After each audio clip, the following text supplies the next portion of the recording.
We are live. Bored no more. Welcome, my dear friends. Welcome. This is the Bored No More Network. And as I am trying to speak to you, I'm also trying to get it live on Instagram, and I just did. We're good. How's everybody doing? If anyone's was or is in the Church of the Eternal Logos stream, that is one of the best streams I've caught glimpses of it.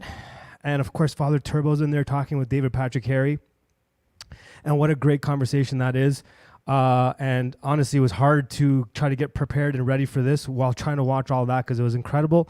A lot of what they're discussing is a lot of the stuff that's been on my mind. I think it's been on a lot of our minds, as well as they touched on a lot of subjects I kind of wanted to bring up today. So anyways, let's just get into the show and we'll talk about that. But you know how we do here. Everything's all over the place. It's all punk rock. Just stick together, cut it up, stick it against the wall. Whatever sticks is all good. This is the second, not the very first. This is the second Bored No More live stream. And we have a great lineup for you guys today. We have coming up right after my little jabber right here is our dear friend at Orthodox Review, Raphael. He'll be talking to us about Orthodox Starter Kit. Then after that, we have the wonderful Mr. Westford, who will be doing some stand-up and comedy sort of stuff. Been talking to him a little bit recently, trying to get him to do this. It's going to be interesting. I can't wait for that. Then I'm going to do a quick, fast, Bored No More. Bored No More. SOS Radio. SOS Radio segment will be the third of the Orthodox Orthodox. I'm all confused because I'm watching everyone messaging stuff like that. Orthodox only music. And then after that, I'm going to be showing you guys a little video that I did with our dear friend, Buck Johnson.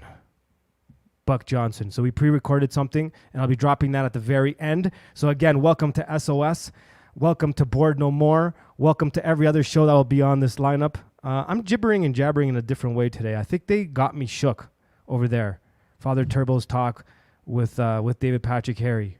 And I've been thinking about that, actually, for the last hour, because I've been jumping in and out of that. They brought up a lot of things. One thing they brought up is one of the reasons we call this Bored No More. The reason why we call this the Bored No More Network is because the great deceiver seems to get at us when we're bored. And what we end up doing when we get bored, when we feel bored, is we pick up our phones and we do things on the phone. Not always bad, not always good, often not good. And that's how he gets us. I know with myself, a lot of the bad tendencies I have start picking at me and nipping at me when I'm bored. You know what I'm saying? And listening to that stream with David Patrick Harry and Father Turbo really got me thinking about a lot of things. They even mentioned music and the importance of it. And that's a big thing we do here at SOS Radio. But one thing I want to emphasize, and it's something that I've talked about quite a bit, and I will not stop talking about it because it's constantly on my mind. I want to make sure I'm doing this for the right reasons. I want to make sure that I'm doing the network for the right reasons. I'm doing the show SOS Radio and SOS Podcast for the right reasons. What I mean by that is I don't want to be doing this as a way to just like virtue signal or say, hey, look at me, I'm Orthodox. I don't want to have the icons behind me for that reason at all. I had a wonderful conversation with a priest on Monday, and we were talking a lot about this and my concern of, like, this is a big concern of mine. I don't want it to be about that. I want it to be about praxis. I want it to be legitimate. I want my reasons and my intentions to be for the good and for the honest. And I don't want to be sitting here, like I said earlier, virtue signaling that I'm into these things or, just drop some quote from a saint or any of that stuff and then not really live it. That really bothers me. And it's something that that's on my mind a lot. So I question myself on that all the time. And this helps me segue into our first guest. I'm going to bring on Orthodox Review, and we're going to have a quick conversation. Then he's going to give us a little bit of a review on an Orthodox Starter Kit, because I think it's an important thing to talk about with a lot of people in our chats that are new to Orthodoxy or Orthodox curious or are Orthodox and don't practice enough, like myself. I think it's a good conversation to have. So I'm going to bring on our dear friend right now. Bam. There he is. There he is. Look at Hola. me. Hello, sir. How are you, my dear friend? Uh, Much better than I deserve. Are you a little hot? Is that what's going on there? Okay, so it's about 100 degrees out, and I'm in an R&B, which means it doesn't matter how much I run this AC, it's going to stay about 80 in here. Ooh, So, that's hot. That's hot. oh yeah, I'm a Canadian. We use Celsius, but I know 80 Fahrenheit's hot. summer in North Carolina is so hot right now.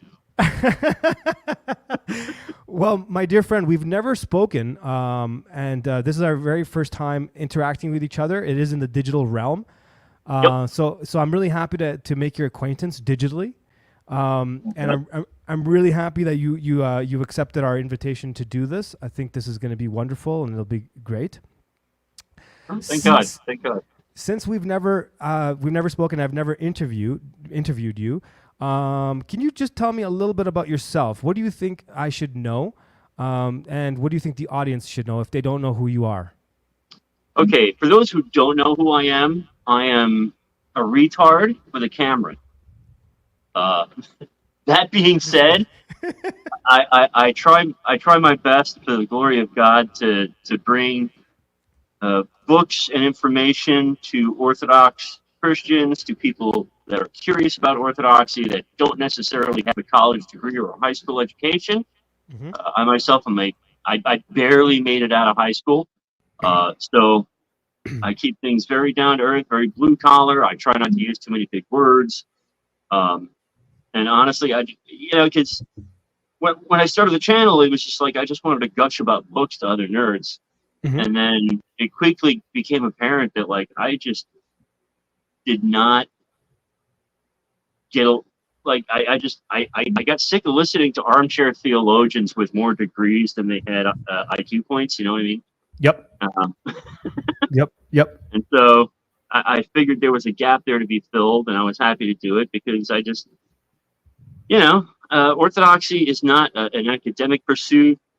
It is theosis. It is connecting with the triune God, and it has absolutely nothing to do with how many books you've read, or how many degrees you got, or how much you've studied church history, or how well you know the canons. It's about building that personal relationship with God and learning how to worship Him in spirit and truth. Hmm. So I try to keep it that basic. Sometimes I succeed, sometimes I fail, but either way, I try to be approachable, engaging, and most of all, informative to even the least of these. So I guess that's the basic rundown. I love that. It's actually very much a good introduction to your channel, and that's exactly what you do. I find your content to be great for people that are entering the church or are curious. I also find it great for people that think they know quite a bit about the church. There are moments where you give a lot of reality checks. I've been watching your content the last couple of weeks, and I've learned quite a few things, and I realize how little I actually know. So I do appreciate your content very much, and I know a lot of people in the chats already know who you are. So I'm going to just say a couple of quick hellos to some of them in there because I forgot to do that earlier. My start was a Sure. little rocky because I think Father Turbo really jarred me in that That's earlier understandable. conversation. He has a thing for doing that. He does, and as someone that I talk to on a frequent basis, he always does that. Every time I communicate with him, he always kicks me in the butt, in the spiritual butt. So I wanted to say, what's up to Denise? Of course, hello Denise, hello Brody, Orthodox Boomer Grandma. What's going down in G-Bar Oh, Town? Alexandra! Post Feedum, what's up, my brother? How are you? How are you? I don't know if I'm missing anybody else, but if I am, welcome to the chat, guys. I know there's a whole bunch more. But I don't want to take up any more of your time, my dear friend. Listen, I'm so happy that you're doing this, and I'm so happy you're doing this particular segment because I think that's something that a lot of people do need to know about. Entering the church or curious. What do they start off with? What are a couple of good suggestions in terms of prayer books and all that stuff? So I'm sure you're going to be breaking down a lot of that stuff. So we're going to give you a half hour. Manny will throw up, was it a Manny? Is it a 2-minute warning, a 5-minute warning? Yep. Yeah. So it'll be a 5-minute warning and a 2-minute warning, and then I'll jump in and we'll have a little bit more of a chat there and get to know each other a bit more.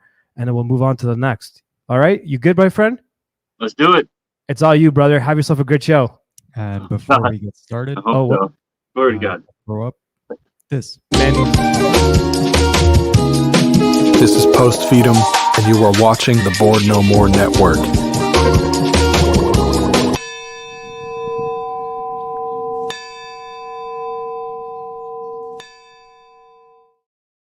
All right, brother. It's all you. Have a good show. All right, thank you. Woo. All right, hey, what are you doing? It's an Orthodox review. This is Bored No More. What are you doing here? Why are you watching my fat face? Hey! All right, let's do this. So, to an Orthodox church ever. And that's okay. You can be forgiven for that because we are America's best kept secret. But let's say you will find yourself sauntering into an Orthodox church and you're like, I can get with this. And of course, you're going to want to do a few things you may not know that you need to do. And that is to kind of get started to root yourself into a life of prayer and building that relationship with Christ. And as much as I could go on for hours and hours and hours into the minutia of eat this, you're gonna want this. Like I've got a camper full of orthodoxy, right? But we're gonna kind of distill things down. And a lot of people will say, oh, you need a prayer book, you need a prayer book, you need a psalter, you need this. Time out. The most important thing that we can get to help us along the way as we enter into the catechumen and we start learning about the church is this guy, Rachon. They don't look like this anymore. This is an older edition, but this is mine. I've had it for about 12 years now. And it is the Orthodox Study Bible. But I've already got a Bible. I understand that. But there are three things in an Orthodox Study Bible, 4 things. These 5 things that you'll find in an Orthodox Study Bible that are really good for you. Okay, we all know the New Testament is just the New King James. That's fine. Love it or hate it. That's what it is. It's there.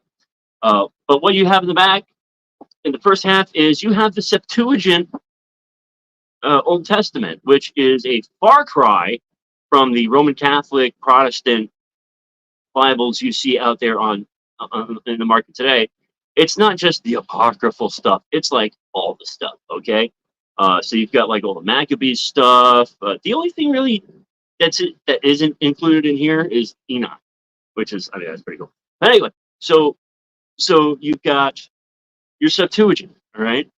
Now, in the Old and New Testament, you have commentary galore by noted church fathers and theologians. They will not steer you wrong in helping you understand and explaining the deeper meaning of Scripture. 3, you've got icons in here. I know I have known several people that coming into the church, they have a pot to piss in. And so what do? They cut the icons out of this and just kind of slapped them on the wall. Hey, good for you. So it's got icons, you got notes, that's Septuagint. Number 4 is you have so many great study articles and explanatory sections in here that are, like me, basic. All right. They are not meant to be, the theologian study articles for the aspiring armchair ne'er-do-well court sniffer. No, these are study articles that are super, super easy to get through and really, like a good chef, boils it down. Okay. And number 5, it has something in there that you can buy separately, and I will suggest that you do, but it has morning and evening prayers according to pretty much this little guy, the little Antiochian red one. We'll get into that in a minute. These days, you can get it in like leather soft or hardcover, where it also has the prayers before and after communion, and that's all nice and fine. But the block text is pretty much the same. And just to give you an idea of how gorgeous it is, gorgeous. And of course, you get the usual maps and whatnot in the back. Come on, just give me an icon. I want an icon. Hey, there's an icon. So just to give you an idea of what we're dealing with. Now, I say full color icons. I don't mean printed on, Bible paper. I mean, this is icons, and they're 2-sided. So you got the 3 holy youths on one side, and then Christ the Savior on the other. And as you get to learn about the Orthodox faith and our traditions, you'll understand why that's so spot on. So the first thing you might want to look into getting is an Orthodox study Bible. And here's the beautiful thing about that. You go to a parish, you're like, yeah, I'm in, let's go. You ain't got the money for a Bible, man. These Bibles ain't cheap these days. There's a war going on. No one has money for these sorts of things. Ask the priest there. I guarantee you they'll just give you one. And the same usually goes with the prayer book as well. Which brings us on to our next subject, a prayer book. Prayer books are great to have around. Why? Because they're full of prayers. We're not like the Protestants. We don't just make shit up as we go along. We have the church fathers and 2,000 years of unbroken tradition that teach us how to pray. And then maybe, God willing, we can learn to pray for ourselves when we become, holy starets out in the woods that float over the river and talk to bears and stuff. But for us mere sinners, a prayer book is a good thing to have. The first prayer book I will always recommend is Little Red. This is the old edition. It is held to tape. It's held together by tape and love, packing tape and purple duct tape, to be exact. And it's literally everything you really need. It's got prayers for the morning and the evening for every time of the day. You've got prayers for specific needs, very specific needs indeed. You've got a form for confession, for repentance, preparation for communion, Thanksgiving after communion. It's got the entire divine liturgy in it.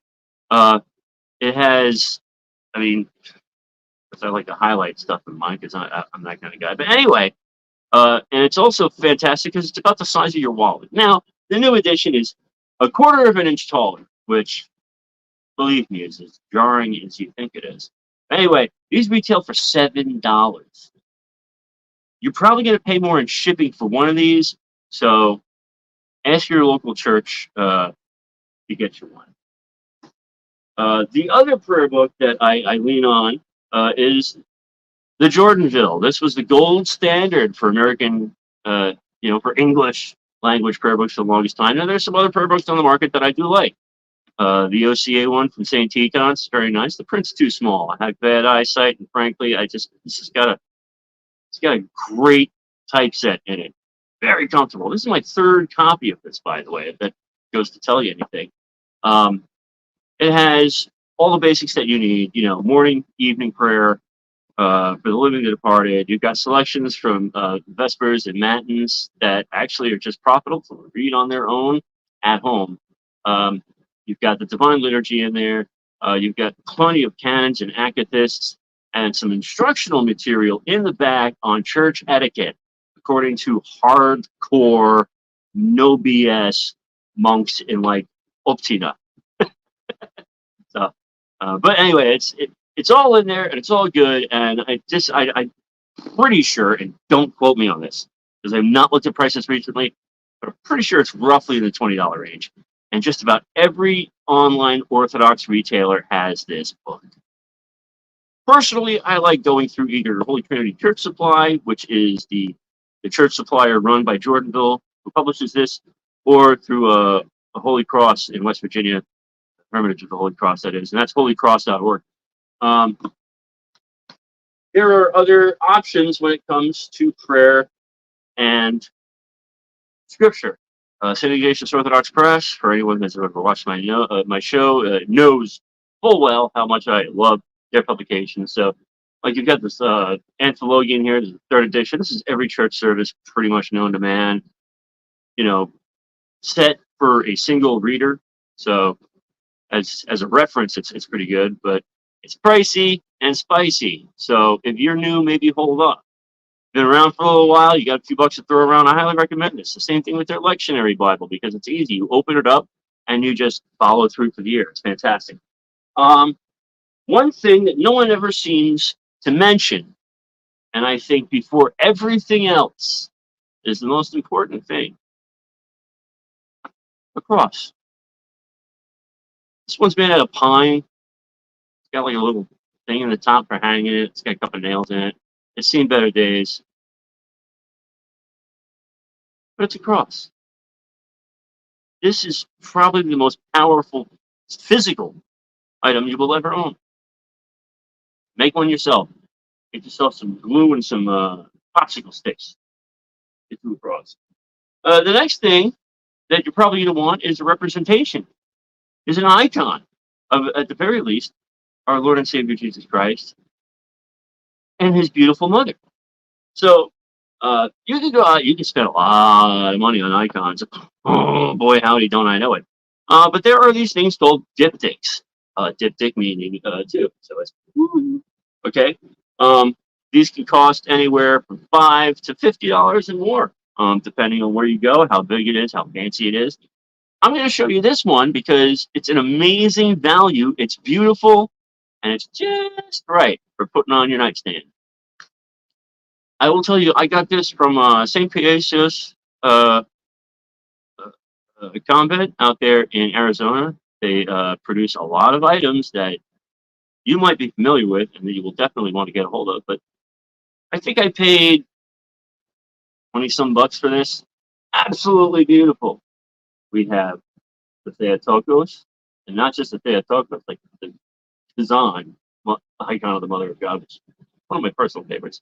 And of course, our Lord God and Savior Jesus Christ. And yeah, and it's velvety and cushy. Got cat hair on it. It's great.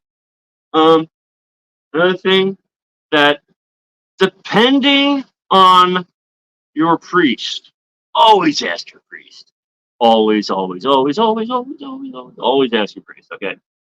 A prayer robe. Now, this one was made by a woman on Etsy. Her name is Olga. She's in New Jersey. I had ordered one of hers for review years ago, wound up giving it to my godson, and I was like, aw. So I had to make the same one again. So my godson and I would have the same prayer robe. But St. Paisios, they produce prayer robes for just about everyone in the U.S. Chances are, if you find a quality wool prayer robe on the internet or in a bookshop, chances are they made it. Again, Holy Cross and a lot of other places, their prayer robes are the one that they carry. So, if you're blessed to use a prayer robe to say the Jesus prayer, Lord Jesus Christ, Son of God, have mercy on me, sinner, then go for it. That's great. They can be expensive, they can be cheap, depending on how many knots they are, where it's coming from. Pardon me.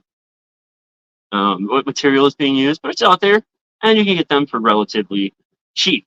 The last thing, aside from maybe candle, that I personally recommend, if you know you're not going to get a study Bible or whatever, is an Orthodox Psalter. And I will say right now, the reason I like a separate Psalter from, say, what's in the study Bible, even though they're both Septuagint Psalters, is an Orthodox Psalter, all right, based on the Septuagint, is going to be arranged according to the way we read them in church. All right, well, not arranged in that order, but the order is given and the partitions are given because. All right, I'll explain it. So the Orthodox Psalter is divided into 20 kathisma. Kathisma means sitting.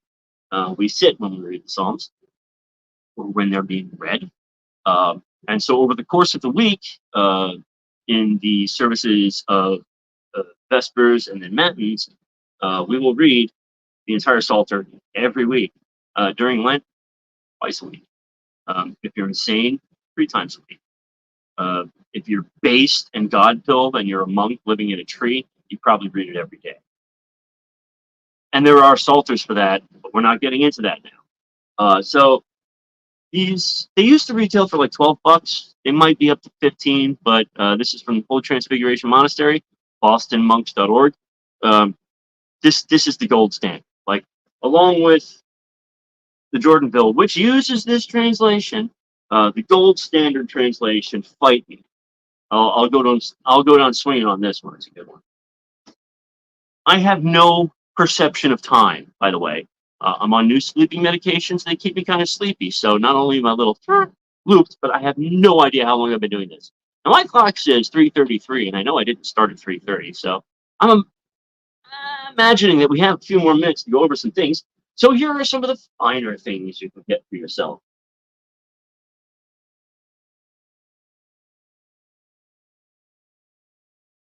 Delicious. I've said this before and I'll say it again.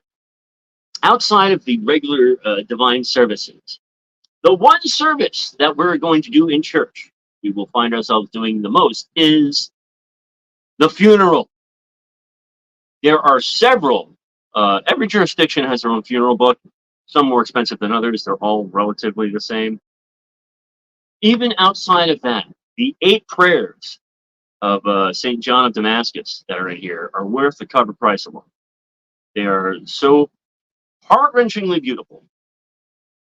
It's fantastic. And it's worth noting that during a proper funeral service, we sing the entire 118th Psalm. That's 119 for you procs out there. Absolutely great book to have. Let's say you've got your Jordanville prayer book or your St. Tikhon's prayer book. You go whatever prayer book you want, and you're like, okay, the Akathist and canons to the guardian angel, our Lord, and the Theotokos are all nice and fine, but maybe I want something a little more specific. Well, let's go back to St. Paisius Monastery. They publish these, like a couple dozen Akathist books that run about $4 a pop. And there's an Akathist for just about everything. This one is for the Pantanassa, the healer of cancer. Okay, I've got a little icon like this over there, and sometimes we do a little prayer. There's one for the icon of the inexhaustible cup, which I need a new copy of that. I gave mine away. And now that I'm back in AA, oh no, you're supposed to be an this press, radio, and film, whatever. It's part of my struggle here. Now that I'm back in recovery, I should be praying that every day. I should have been praying it before every day, and then maybe I wouldn't have relapsed. That's the thing. You can find individual books for individual services like Vespers or Matins. This is one of the new Vespers books that, by the admission of the publisher, was only created to appease one customer. But they're out there. There are so many things.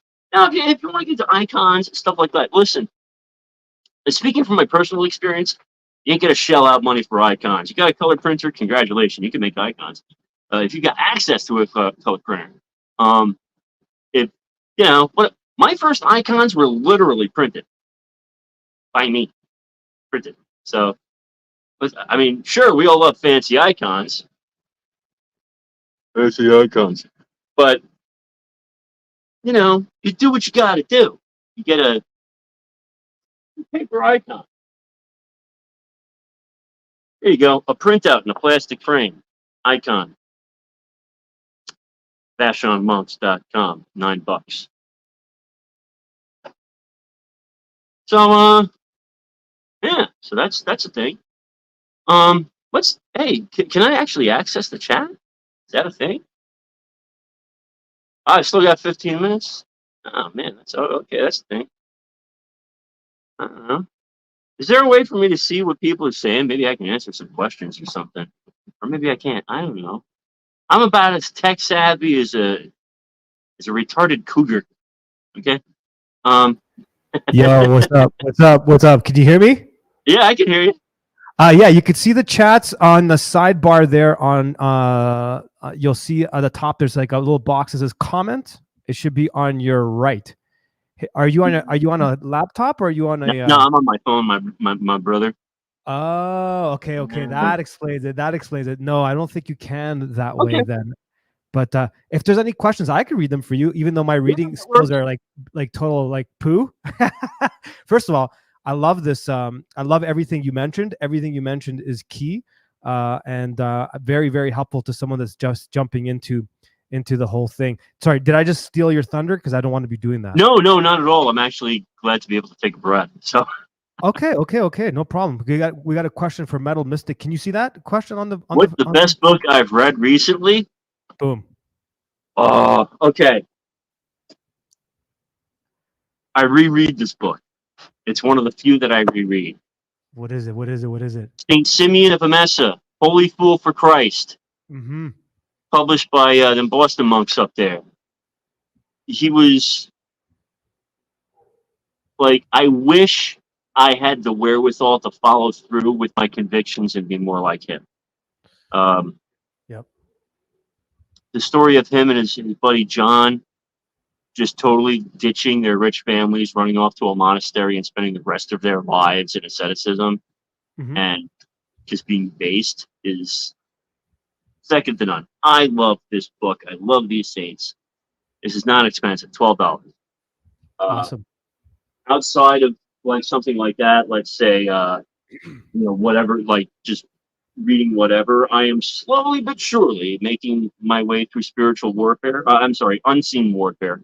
Yes. And, every priest I've ever known has said like, oh yeah, read this one. And it's one of those books where I'm not like everyone else. I'm not a normie, I guess.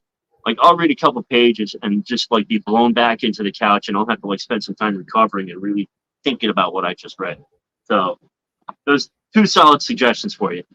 I think that's a good way to absorb the material as well, like actually contemplate on it, like not just read it and absorb it and then just be able to regurgitate it, but actually understand it and live it. And that's a great book. Justin Marler's putting out a book called The Art of Unseen Warfare. I'm not sure when I'm going to reach out to ask him when, but that's awesome. I read the first 3 chapters of it. It's incredible.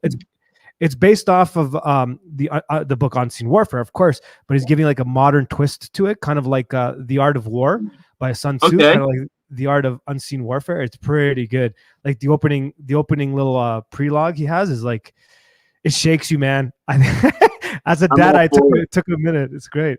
Any more questions? How blessed are we that Justin Marler is still doing his work? Absolutely. And we're going to be talking about that when I do my SOS radio, because the reissue just came out of Unseen Warfare. Right of Youth of the Apocalypse. So I'm just waiting to see if I can get my copy. We have a question here. What do we say? Do people send you books to review? Yeah. Occasionally they do. I am blessed to, over the years, develop really good relationships with publishers and sometimes individuals. Mm-hmm. So I could say on the publisher end of things, like anytime something new comes out from St. Ignatius Orthodox Press, chances are I don't have to ask for it. It's already in there. Jordanville has hooked me up with books for review in the past. And honestly, one of the best ones they ever sent me was The Ecclesiastical Crisis in Ukraine. And that was published before the war broke out. So it's a great insight into the history that's going on over there. It's written by a Cyprian bishop. I forget his name because someone borrowed it and never gave it back. And like the Holy Transfiguration, they sent me their new 2-volume Orologian several years ago. And friends do reach out and they'll email me, whatever, and be like, hey, there's this book, XYZ, whatever, you want to review it? And I'll either say, yeah, sure, or I'll be like, I might not have time to read this particular kind of book or whatever. But I'm always happy to either A, take suggestions, and B, take donations of books that will, depending on the content, will be profitable for the people that watch the show, hopefully. So that's a long answer to a very short question. Yes, I do take books to review. That's a great answer, and Manny will throw up your all your contact info so people can reach out to you, and of course subscribe to your channel and all of that business. Oh, we got more questions here. Let's go. Orthodox Boomer Grandma. Can I send you one of our icons for you to review? Of course you can. Her icons are amazing. I saw the one that they sent to David Patrick Harry on the Transfiguration, and I went on the website. It's incredible. Yeah, no, they do fine work over there. Between the icons and the candle shop, I know Alexandra and I have been batting around back and forth for years about me moving out there, and who knows, it may happen. Where is it? Where's it located? They're out in California. Oh, California. Oh yeah. But they're like kind of out in the wilderness a bit, which is it's a necessity nowadays. Tatiana's asking, which prayer book do you like best? Great question. It tends to change depending on the season, but right now I'm back home at the Jordanville prayer book for so many reasons, but that is my favorite prayer book. And no matter what one I swing over to for however long, I always wind up back at the Jordanville. So I wanted to ask you a few questions because, like I said in the beginning, we've never really chatted before. So I wanted to ask you. I know you're in this year. It seems like a lot of us are having trouble in many different departments of our lives, myself included. Spiritual warfare on one hand, trying to deal with like cleaning up my own house internally, dealing with my own addictions, dealing with my own personal issues. And I think it's an important conversation to have with people openly, because we're all kind of going through different types of struggles, but we're all going through struggles. Mm-hmm. And I know you've been kind of open about some of yours publicly, and I have as well on my show. I do the same thing you do. I like to talk about my issues. I find that a lot of people benefit from it. I benefit from it because, yeah, it's good to know that other people feel that way. It's kind of good to show others. So I was going to ask you, when you're going through your tougher times, what do you do in terms of, practicing prayer? Do you fall? I know myself, I fall apart, and then I try to pick myself back up. That's kind of my system, is like I allow myself to fall apart, and then I just kind of try to bring my back. So do you have any advice for anyone going through tough times? Yeah, but I don't think it's anything outside of what maybe your priest or spiritual father might tell you, and that is, you fall down, you get back up again. Mm-hmm. I know, especially when either you're dealing with an addiction that keeps you, that tries to hold you back from doing the things you're supposed to do, or in cases of depression or anxiety or PTSD, which I know we probably both suffer from. It's very difficult to reach over to grab the book and open it. Yes. True. It's the 21st century, though, and we're addicted to our phones. Yes. In order to inspire yourself to make the effort, I hate to say it, YouTube is chock full of readings, audio recordings of the Psalter, of services, of canons and acaphists and beautiful things that even on my worst possible day, and I can only speak for myself here, on my worst possible day, I kick back on the couch here because I'm in total pain and I hate life and I want to eat a bullet, but I can just pick up my phone and just play Chant Traditions of the Orthodox Church from St. Vlad's, which has the most beautiful rendition of the Polyaleos in it. I was using it as my intro for the longest time. And at the very least, I can surround myself with beauty, the beauty of God, and kind of make it through. If you have the wherewithal to pick up a book, the Psalms, read the Psalms. If it's the middle of the day and you're like, I need to pray, I need to do something, canon to the Theotokos. It's beautiful. It takes you 15 minutes to read, and by the time you're done, I guarantee you will not want to take your life. That much she can do for us. So, but yeah, at the very least, and that's part of the reason we keep icons in every room. Yes. Yep. So that we, there is not a wall or surface in this camper that does not have at least the image of Christ on it, if not more. Over my sink, in the middle of the pillar, right here, I got the diptych I showed you. So the table over here, I've got the Mendelian on my fridge. I got an icon of the Theotokos on my fridge. I haven't put one on the bathroom because this just kind of seems inappropriate to me. But you get the idea. We surround ourselves with these things so that the watchful eye of our Lord, His most pure mother, and the saints are watching over us and praying for us. Yes. And, all we have to do is open our eyes and look at whatever the icon is. Holy Saint George, pray to God for me a sinner. Saint Pantaleon, pray to God for me a sinner. Yes. Holy Theotokos, save us. Saint Raphael, pray to God for me a sinner. Holy Unmercenaries, saints not yet revealed, pray to God for me a sinner. I love that. Prayer does not have to be long and drawn out. It's not a Shakespearean soliloquy. It's communication with the holy and the righteous. Yep. Lord Jesus Christ, Son of God, have mercy on me, a sinner. Amen. Yep. No, I think you're right, and I've it sounds cliche a little bit, but it works, and it's a lot of times there is power in cliche because it's based on reality. And then whenever I've been in my desperate moments, just going back to the Jesus prayer, because I have nothing else, you know what I mean? It's never not worked. It's never not worked. It's always grounded me. So I think that's very good advice, and I really like that you put it that way. Especially making reference to icons and looking at them. I mean, we spend a lot of time looking at our stupid phones, And looking at at an icon you can replace your phone with an icon and then be absorbed by it, and then it'll only bring peace and quiet. And I know right now a lot of people are struggling because I'm getting a lot of messages. I'm feeling it myself. So I think that advice that you just dropped right there, my brother, is very timely and very, very important. Very important. Do you have what kind of stuff do you have coming up for your channel or anything planned? Yeah, Vespers 101 coming soon. Yes. Just got to wait for a morning cool enough where the air conditioner isn't running to record it. I've got 2 new publications on the way from City Ignatius Orthodox Press. St. Ticon's is now shipping the Psalter that they did, so we'll have that within the next week or two.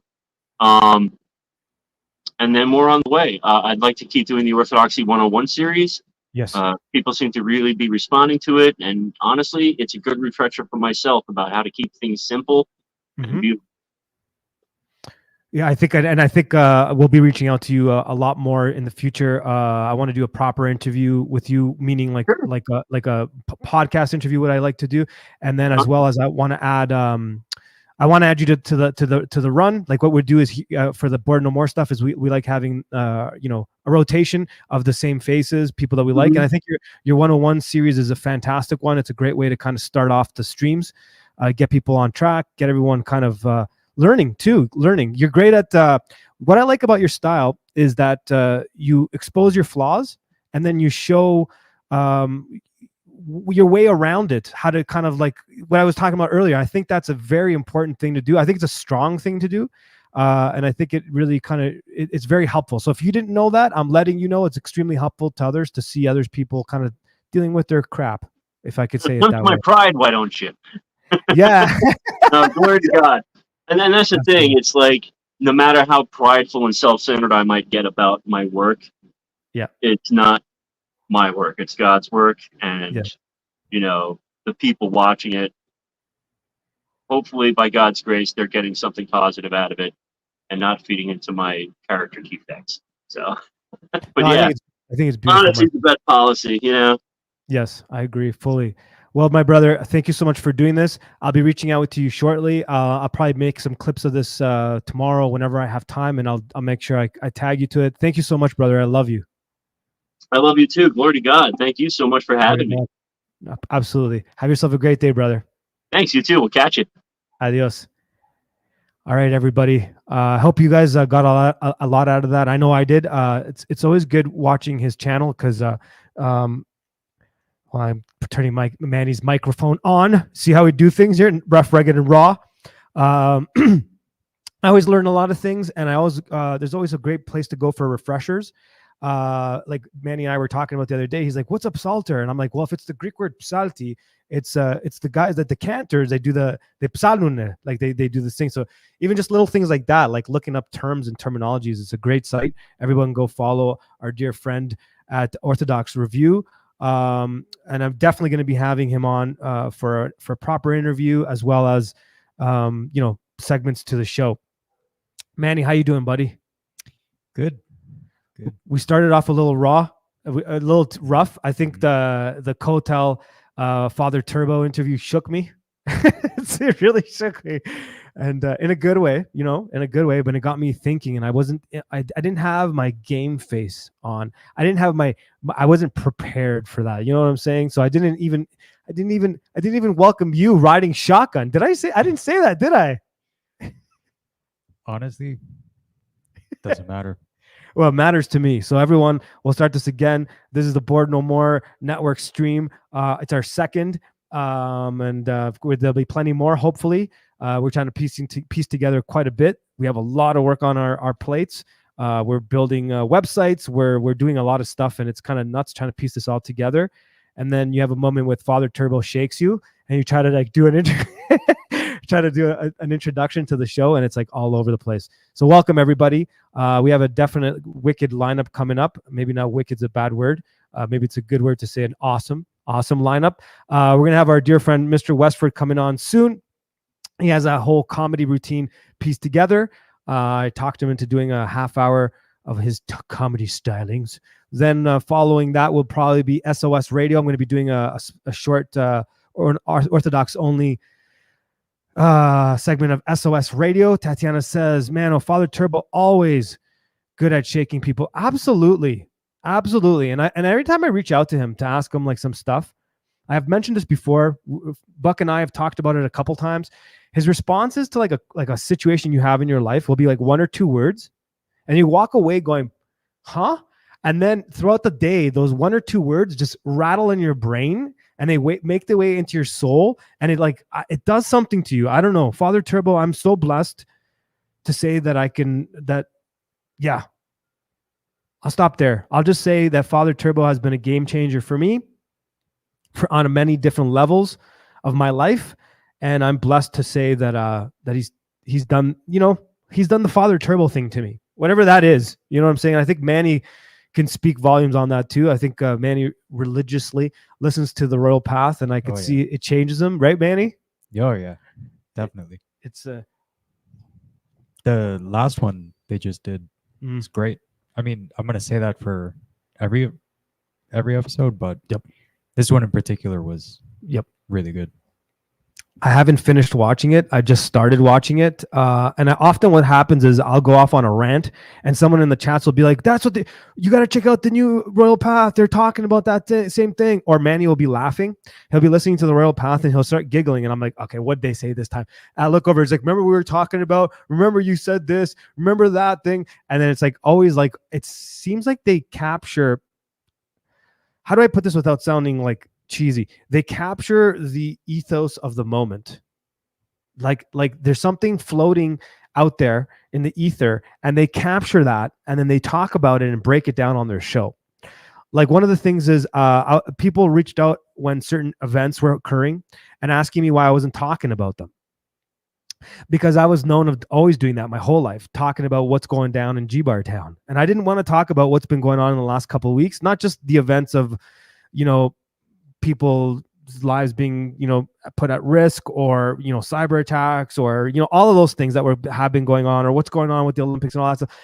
It's unusual for me not to be talking about them, but there's a good reason why I'm not. And they actually touched on many of the reasons why I'm not doing that. I feel that right now is a good moment for all of us to take a minute, step back, and realize how much we're being played from all sides of the spectrum, like from all sides.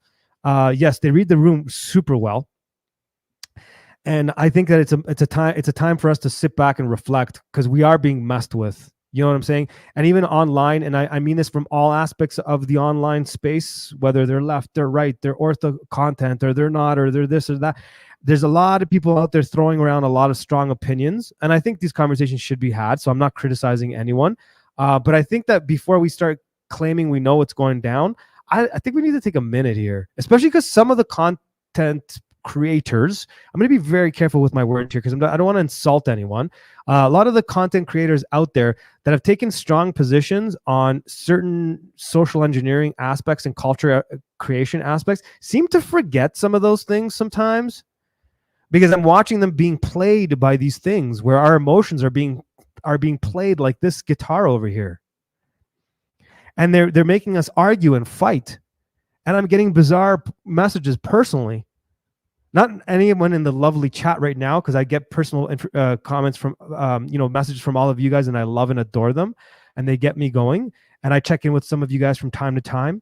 And I may not respond right away, but because I'm praying for you, and I'm keeping you in my heart. But sometimes I'm getting bizarre comments where people want me to pick a side on a subject that no one should be taking a side on. I'm getting worked up. I'm going to calm down. And I'm going to say that we have an amazing interview booked, like huge, in 2 weeks. Like, I mean, huge in 2 weeks. I will be announcing to all our Patreons what that surprise is. Everyone will be like, whoa, my God, oh my God. So I'll be letting all of you guys know today or tomorrow, all our dear friends and our Patreon subscribers, you'll know first. It's a pretty big one. There's a few people that I have to reach out. Our schedule is ridiculous. I have not been able to keep up with a lot of the messages. I've not been able to keep up with a lot of the editing. So I'm doing my best. Man, is there anything in the chat that I should be commenting on? Because I'm not even paying attention. But someone did ask if Buck Johnson will be on today. Buck Johnson will be here, but not physically. we did a special pre-recording of an amazing interview that we did. Our dear friend Orthodox Review, love you, brother. Can't wait to talk to you soon.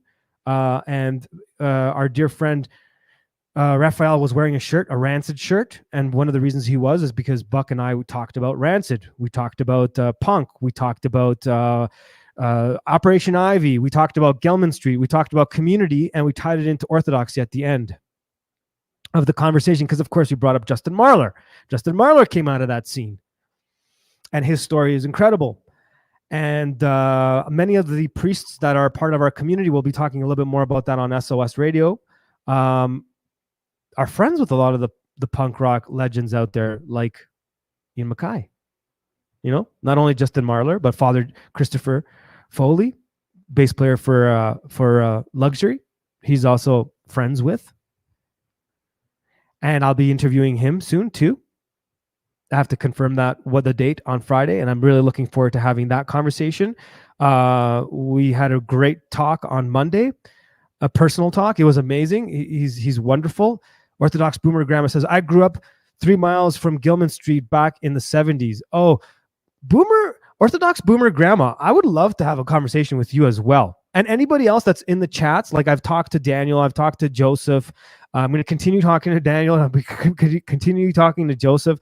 But if anybody else out there wants to be on an episode, I love doing this thing where I'm talking to you guys not only through the chats, but also like have you guys on as pop-in guests, and kind of like I think this building community thing is extremely important. It's something that it's been pointed out to me. Denise sent me a message because she saw an old video I had done a couple years back when I had Derek Bros. I did an event with Derek Bros, if anyone knows who he is, and a bunch of stuff like that. We talked about a lot of building community stuff back in those days. And then I did a video about it. And then Denise commented on my video going, hey, do you realize you're still doing this? And I'm like, yeah, I guess I kind of forget that sometimes. I've always been wanting to build community even before the COVIDs. But I think now in this modern era and this time in history that we are in, I think it's more important now than ever, which is why we have this Bored No More network, which is why we're trying to build what we're trying to build, and which is why I'm offering you guys the opportunity to jump on as a pop-in guest, introduce yourselves, because I think a lot of you in the chats currently or have been in the chats before are a very important part of this community because you guys hold up all the podcasts out there. Do you understand what I'm saying? You guys are extremely important. You help all of us. What are you saying, Rig? I was an actress, but I'm also I'm too shy now, but would love to meet and talk and create community. Well, reach out in any which way you would like. Manny, where's the best place to, I don't mind if you guys reach out to me personally, but I think we have new emails now. We have a new email now. Manny's going to throw an email in the chats. Please feel free to reach out to me personally. Reach out through our website. The email that Manny's going to throw in there, Instagram, Telegram, whatever grimmity-grams you want to message me on. I'm open to having conversations with each and every one of you. Please feel free to do so. If you want to jump on as a pop-in guest, here's an invitation. You don't have to, wait for me to invite you. Just jump in and say, I heard you say this. Can I do that? If you have any content that you want to throw into the zine that we're putting out called The Spoon Feed. The Spoon Feed. Let us know. Reach out. Manny just popped in. You have something to say, brother? Yeah. Speaking of community. Yes, sir. I'd like to just hit this real quick. Oh. This is Raphael from Orthodox Review, the most uneducated educational program on the internet, and you're listening to Bored No More Network. Bored No More. Yes.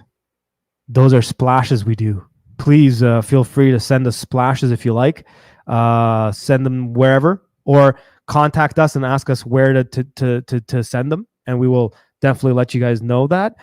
Someone said zine, Riga. Yes, we are starting a zine with the blessing of course, our community. I've already talked. I've already let Justin Marlar know. Obviously, that's a big thing that I want to point out. I mean, we talk about it with Buck on the. If you guys stick around, you should stick around for that awesome episode I did with Buck. We do talk about the importance of, shouting out to those who have inspired us, shouting out to those who help us learn how to do things, or, bring out the best in us. And of course, Death to the World, Justin Marlar, Father John Valdez, definitely inspiration for the zine, obviously. Maximum Rock and Roll, obviously. Part of getting ready for that interview that I did with Buck is I did I shouldn't be talking too much about this now because I'll be talking about it again with the with our SOS radio broadcast that we're going to be doing in a bit. We're just waiting for our dear friend Mr. Westford. Is Mr. Westford around, or is he still? I think he is still MIA. MIA. So I'll just jabber a little bit more. Maybe I'll play a song or two, and then we'll jump on with Mr. Westford. He'll do his comic stylings, and then we'll do an episode of SOS Radio. Maybe I'll throw some tracks down now. What was I saying? The zine, yes. So doing some research into Gelman Street and all of that stuff, and kind of going back in my old punk rock history, why I do the show the way I do it, all of that stuff. Am I missing something, Manny? Oh, here he is. I'm MIA. No, you're here. You are here, my brother. Mr. Westford is here, the darling Mr. Westford. And for those of you guys that don't know, you're watching Bored No More Network. Bored No More Network is kind of like old MTV, but even better, like Much Music, but even better, our own thing called Bored No More. So on this network, you get Orthodox content from Orthodox content creators, or content creators that have like the same belief systems and love of the world and our faith in God. And what we do is we do this. We introduce our dear friends, and each one of them does a different show. So our first one, we had Light of Tabor. Mark took us through the Jesus Prayer.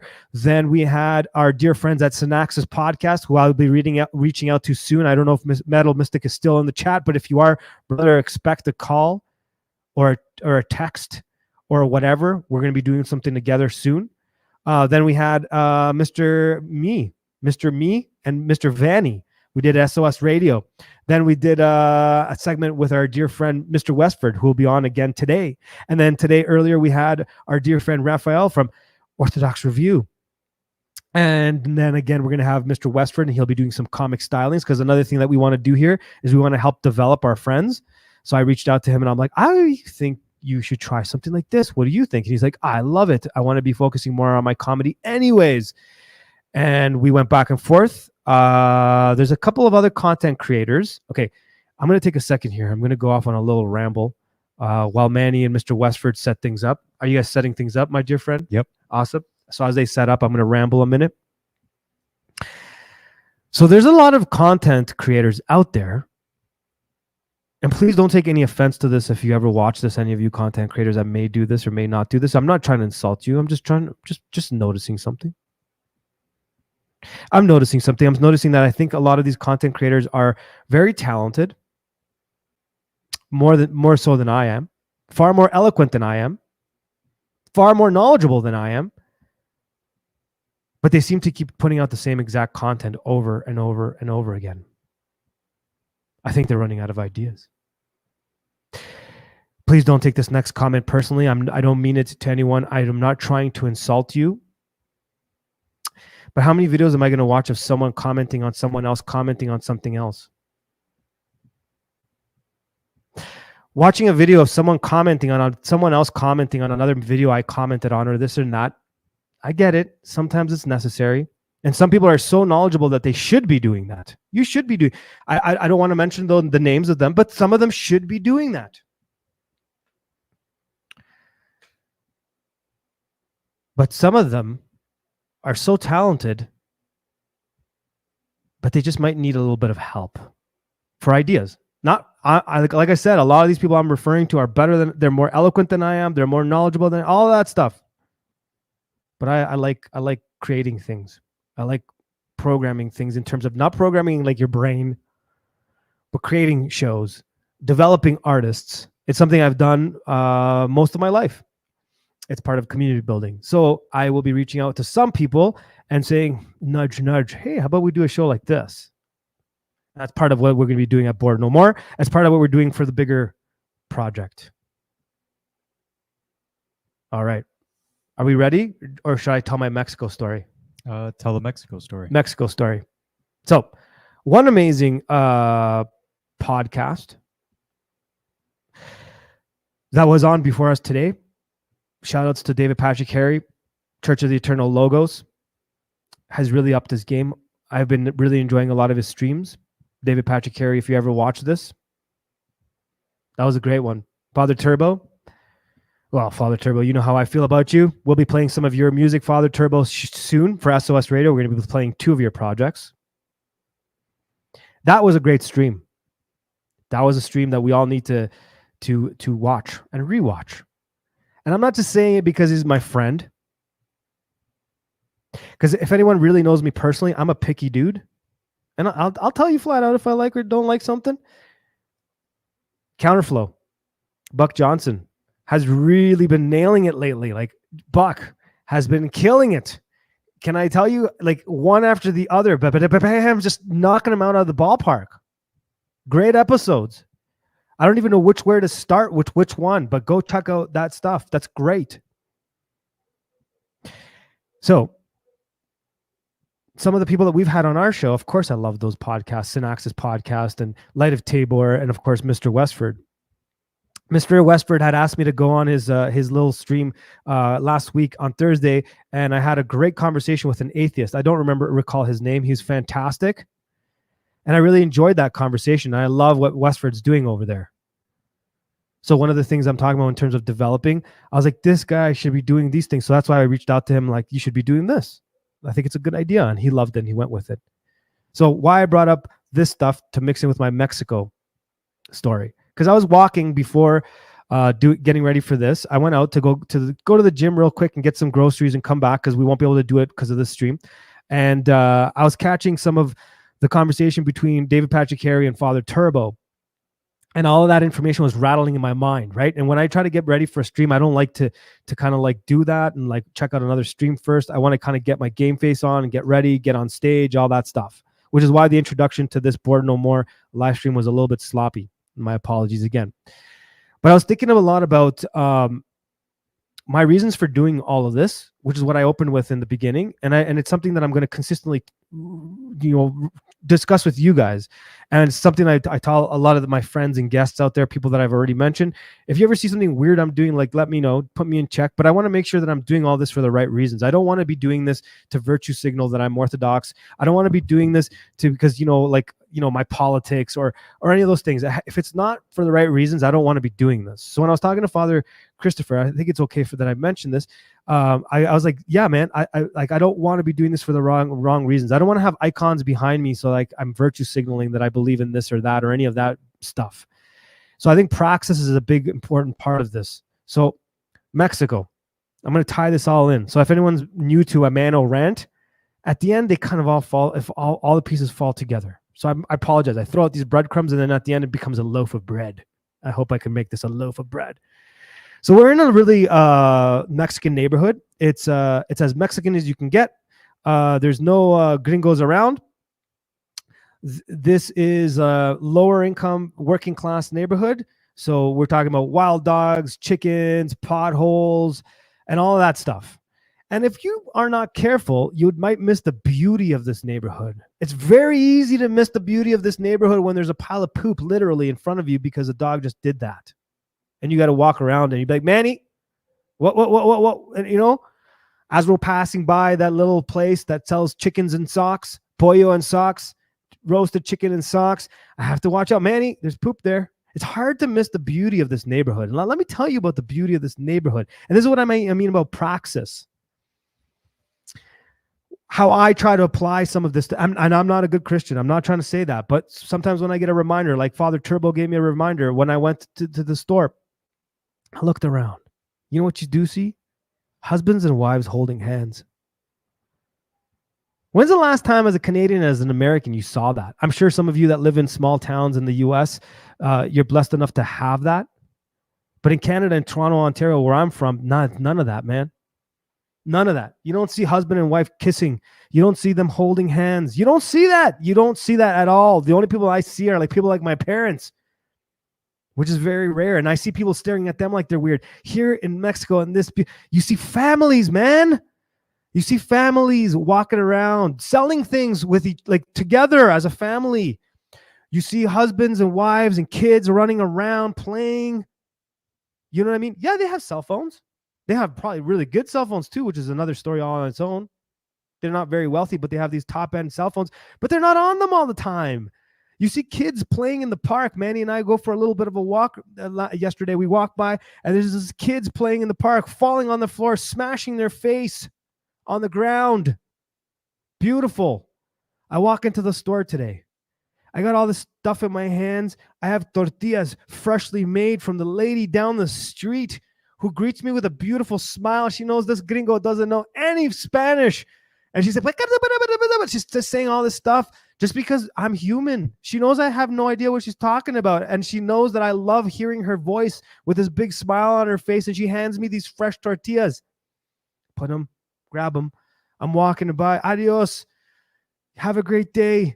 She's like, and then until I see her tomorrow. Then I go into this other store to buy some freshly made tomatoes. The guy greets me with a smile. His wife is next to him, peeling the cactus with a knife, and the little girl around her, running around. And I'm sorry, like, let me, and then he like, they go, that's not what Spanish sounds like. But then he's like going off, telling me something. I don't know what he's talking about. Smile on his face. He knows I don't know what's going on. High fives. Like this. I don't know what he's saying to me. Love that dude. I walk in, I'm like a bumbling idiot. Tomatoes are almost falling out of the bag. His son's grabbing it. He knows I didn't buy the tortillas from him. I bought it from the lady down the street, remember? He gives me a bag to put the other lady's tortillas but he also has tortillas that I didn't buy from him. And he didn't give me attitude like he would in Canada. He didn't give me attitude. Why didn't you buy the tortillas here at my store? Why'd you go to the lady down the street to buy them? He grabs a bag, puts them in there. He's like, he gives them to me. Then he weighs out all my stuff, all my produce. I hand him 200 pesos like an idiot gringo that I am, and don't realize that it just costed me like 50 pesos for all the stuff that I bought, which is not much money at all. I don't know. I can't do the conversion. I think in pesos now. I don't think in dollars anymore. And then I'm like, oh yeah, thanks, man. And I'm like smiling, and he's got music in the background. We're talking, like, I don't know what I'm talking about. He doesn't know what I'm talking about. I'm just like commenting on the music. He's like, yeah, I have no idea what you're saying. Awesome. Wicked. Estoy tratando hablar español. I intend to learn Spanish is what I'm telling him. And he's like laughing, like, yeah, sure. And as I'm leaving, he's like, hey. He runs around. He comes back and he gave me some change. Sorry, I should back up. He gave me some change and then he said something. And I didn't realize that he said, I didn't give you enough change. And then I'm walking out. I'm like, oh yeah, great. He's like, no, like whatever. I'm like, no, it's good. I'm good. Like, and then I just walking out and he runs down the street and he hands me way more money than I had in my hands. I'm like, oh, thanks, dude. Appreciate it, man. He didn't have to do that. You know what I mean? Stuff like that. In Canada, but that would never happen. That never happened. And then guess what's in front of me? A pile of poo. Right in front of me, a stacked. It looks like that emoji that you guys throw up there, all them kids, the poo emoji with the eyes, like that, stacked right in front of me. I'm not seeing it. I'm about to step on it. My foot is a foot away from the stack of poop. Dude grabs me. I'm like, what's happening? And he shifts me. And then he taps me on the back and he says something with a big smile on his face. I look down and what's in front of me? A stack of poop. What does this have to do with the conversation with Father Turbo and David Patrick Harry? I'll tell you what it is. That was, to me, praxis. I walked away from that. Kyrie Jesu Christe eleison, Kyrie Jesu Christe eleison, Kyrie Jesu Christe eleison. In Greek, that means, Lord Jesus Christ, have mercy on me. Lord Jesus Christ, have mercy on me. Big smile on my face, taking in what just happened as I look at like potholes and crap all around me. Dogs just running around wild. Beautiful dogs, by the way. They're just like the most amazing here. And I just was like, this is a beautiful place, man. This is a beautiful place, man. And you can miss it. And why does what is it about Father Turbo that brought this all into me and David Patrick Harry? Because they're like, are you doing this for the right reasons, man? Is what I asked myself in the morning. I asked myself, like, why am I doing this? I even mentioned on the interview that I did with Father. I see my man, Wes. I'll be right there in a second, brother. I see. So you want to? And I think I'm going to stop the talking like that. That's really annoying to talk like that. How you doing, man? I'm back. No, I got to be honest with you. Like, if anyone's ever watched Mr. Owens do his thing, or Benjamin Owens, whatever the frick his name is. Dude, you actually do that is what his stream is like. I haven't watched it in forever, but I remember in 2020 when he started doing some crap, it was very much like that, talking down to the audience about the most basic stuff. Yep, it is. Here's a chicken coop, and it's like, man, that guy's it drives me nuts. Drives me nuts. Yeah, that's all. Like you were like, I want you to do some Owen Benjamin comedy. I'm like, well, you're asking me to turn something that's very not funny into something funny. So let's give it a try.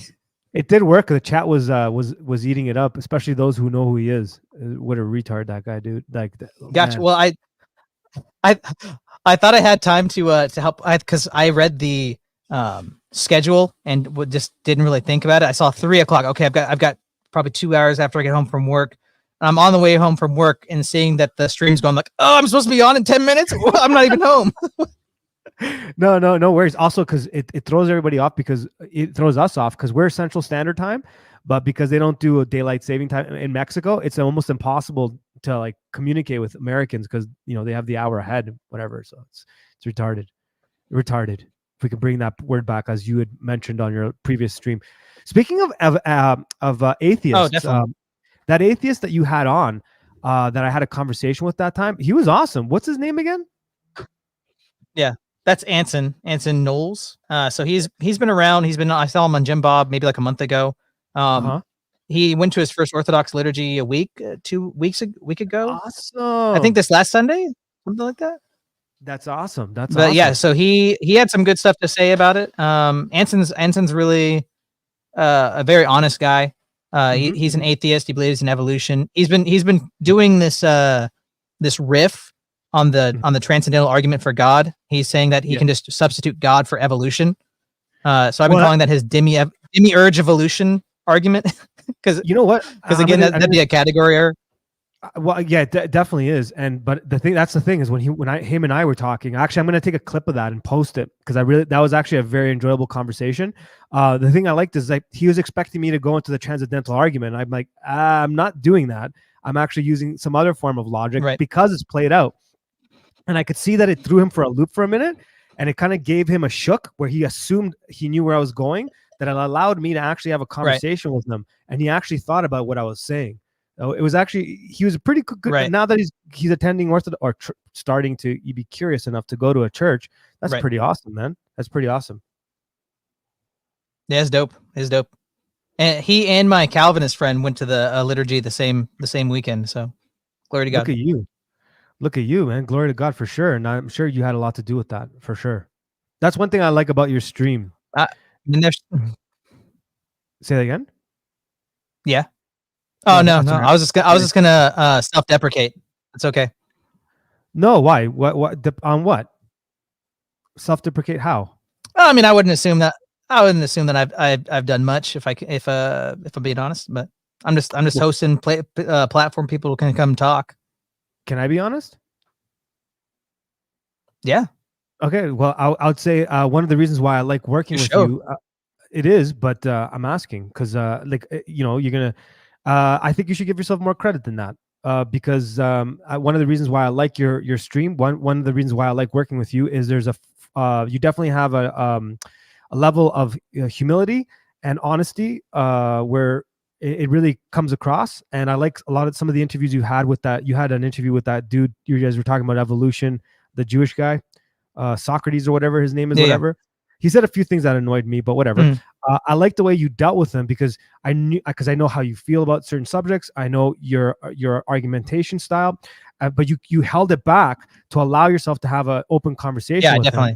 Him. And I really think that kind of stuff is why people like Anson, you said his name was, and your Calvinist friend will, take things like that seriously. You know what I'm saying? And I honestly I think it's something that's lacking in a lot of the online conversations I'm seeing, and so I do think you should take credit, not fully, but because I know you'll get uncomfortable, you'll feel a little uncomfortable about that, but I think you should acknowledge that your style does help, and I'm just letting you know, in my opinion, I'll say it for you. I think it does help, and I think you had something to do with them. Thank you, sir. Thank you. I mean, my attitude is typically self-deprecating. I think that might just be because I look back at my past self and I have a violent reaction of cringe. So I'm just assuming that this who I am now will feel will me in a year will look back at me now and be like, oh my gosh. So I'm just kind of trying to preemptively do that. Maybe no, but that's a good thing. That's a good thing. I think that we should all do that. I do that all the time, man. I put it out there all the time and have since I was a kid. Like I remember someone was telling me, sorry, I'm veering off a little bit, but I have an issue with people creating nowadays. I think people, I mean, I've rambled on about this quite a few times. I think it's a problem. I think it's an epidemic where like we're swimming in a sea of mediocrity. And, you know, someone to be creative, you got to make an ass of yourself. Like, honestly, there's like an aspect of just getting out there and just being an ass. You know what I'm saying? So I think that laughing at yourself a year from now is exactly what you need. It means that you're growing. It means you're growing, brother. Right. Do you have any? Manny's throwing the credits. I think he's rushing you. I guess so. I think it's, but there's no rush. There's no rush. If you got more, let's keep going. I'm good. I'm good. Wait, do we have any? So the levels there. So the atheist. I don't know. I was kind of like looking at the chat. I don't know if Vany was. Did anybody interact with the atheist thing I proposed? Did you throw anything, Manny? Hold on. Go ahead. I got you. I turned his mic off. Go ahead. We got this one. Fairly annoying. No. So I was saying if anybody wanted to co-write an atheist video with me, yes. The premise of the series is I take things atheists say and I try to recontextualize them as if a Christian's making the same kind of argument or saying the same kind of thing. So that you'll recognize this as soon as I say it. Atheists will always say, if you can just believe that God exists without showing me any empirical evidence, then I could just say that a purple elephant lives in my backyard, but it's invisible. You can't see it. Or, hey, you believe in Bigfoot or unicorns? But that's a category error because that's saying something within creation, a creature that's invisible exists without empirical proof. But God would be the source of all creation, all possibility, all truth, all knowledge, everything. So that's totally different claims that an invisible creature exists versus the creator of everything. Those are totally different claims. So to say that a Bigfoot is identical to to the claim that God exists is to not understand what that claim is of God existing. I got one that annoys me. Anyways, there's a lot. Yeah, I got one that annoys me. I saw someone mentioning it in one of Jim Bob's streams a couple days ago, I think, and it's a really annoying one. There's no historical reference of the time of Jesus, which is actually not true. Actually, what they said, but let's assume it was that there is no written account of an example of Jesus living within his time. So how would you flip that one? So wait, one more time. So what was it? One more time. Let me make sure I have it right. During the time of Jesus, there was no written account of Jesus existing, which is actually not true. But I guess Jim Bob didn't. But if you're going to grant it, yeah, I'm granting it. So that's what their claim was, because there's no written account of Jesus. Like he's not on a roll call list or anything like that. Therefore, he must not have existed. I mean, you could just immediately say,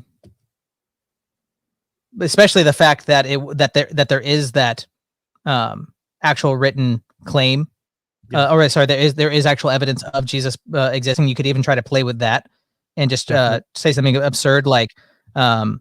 I don't even. It'd be really funny to say something like that that is living doesn't exist. Like I don't even believe that. Which one died? Richard Dawkins is alive. I don't think there's any written evidence that shows Richard Dawkins exists. I think I just say so just because to me it doesn't have to be 1-to-1. Yes. But if I can show something that's the absurdity of, well, first off, it's false. They're getting the fact wrong. Yep. Let me try to highlight that by saying something that's even more on its face wrong. Yep. So then I would. So sometimes I like to look at different atheists and try to hear what they say and listen to them and try to like match their mannerisms. Sometimes it's just so I'd upload 2 of these videos a day. And a lot of times, like sometimes 11 p.m. will come by. I'm like, I gotta do it. It's like I'm the kind of artist that if I'm not doing it all the time, it'll just go months and months without me doing the thing I'm said I'm gonna commit to. You know what? Start but- sending me start sending me ones that you find are your favorite, and I'll ask others in the audience to do the same, and then we'll play them during SOS Radio and stuff. Because Gotcha. I forget to go back to look at them, and then every once in a while I'll go and I'll just go scroll through a bunch of them, and they're really good. They're well thought out, and I've seen atheists say malachias like that. And I don't have the patience. I hope I will one day to deal with them. That's why I like the Anson. I think that's his name. The conversation with him. Anson, Anson. Yeah. Yeah, I'm the worst with names. Clearly, Owen Benjamin. He was cool. Like he was listening to me, and I was like listening to him, and we were going back and forth. But that doesn't happen with atheists usually. It's like woke people and atheists are retarded. It's just you're hitting a wall over and over and over. You're like saying one thing and then it's like repeat the same thing over and over. That's I have 3 videos of me smacking my head against the wall, repeating the same thing, because that is how you feel when you're talking to these people. I definitely would say that there's ones that I've made that probably would be like the cream of the crop. And it's always interesting. Like some people will say, this one's my favorite. I'm like, I made that at like 11:30, and I just like I have probably 400 screenshots of things I've seen atheists say that when I don't have like an idea or like an inspiration or something, like I wake up like, it's lunchtime, like, oh, I've got this idea, let's do that. It's like, okay, let's just, sometimes I'll literally just read it. I'm like, let's just recontextualize it, read it, got to get the video out. But some people are like, this one's my favorite. I'm like, that was like I was like, should I even upload that one? I don't know. That's always the case, even with songwriting. What was that last one, Manny, before you took it down? Yeah, here's one. Christ is King. I think he sent me a message. He was supposed to send me a message. I think it's the guy that sent me a message. Christ is King. Go ahead. It's not... Yeah, well, I mean, like you can't put personhood under a microscope. So I mean, that's kind of getting into the precept tag stuff that, getting atheists to justify anything. They'll just two-quote way you and say, you need to justify God exists. I'm like, well, if you don't need to justify anything, especially things that from my perspective completely contradict your starting points, then that's how debates work. Is if you're ad hoc, I can be ad hoc. For me, even making that claim is really easy to discount, because I came out of the occult. Because I came out of the occult, and because I came out of Hermeticism, you actually trained to think in that way. It's really easy to prove that there most likely is a God, right? And that's what when I was having the conversation with Anson. That's where I was going. Just the very fact that you see a repeated pattern within creation, no matter what you believe in, because everyone that's an atheist will believe in the Big Bang. Everyone that's an atheist will believe in the universe and all that stuff. And then if you believe in that, you can measure it according to using phi, pi, and the Fibonacci sequence.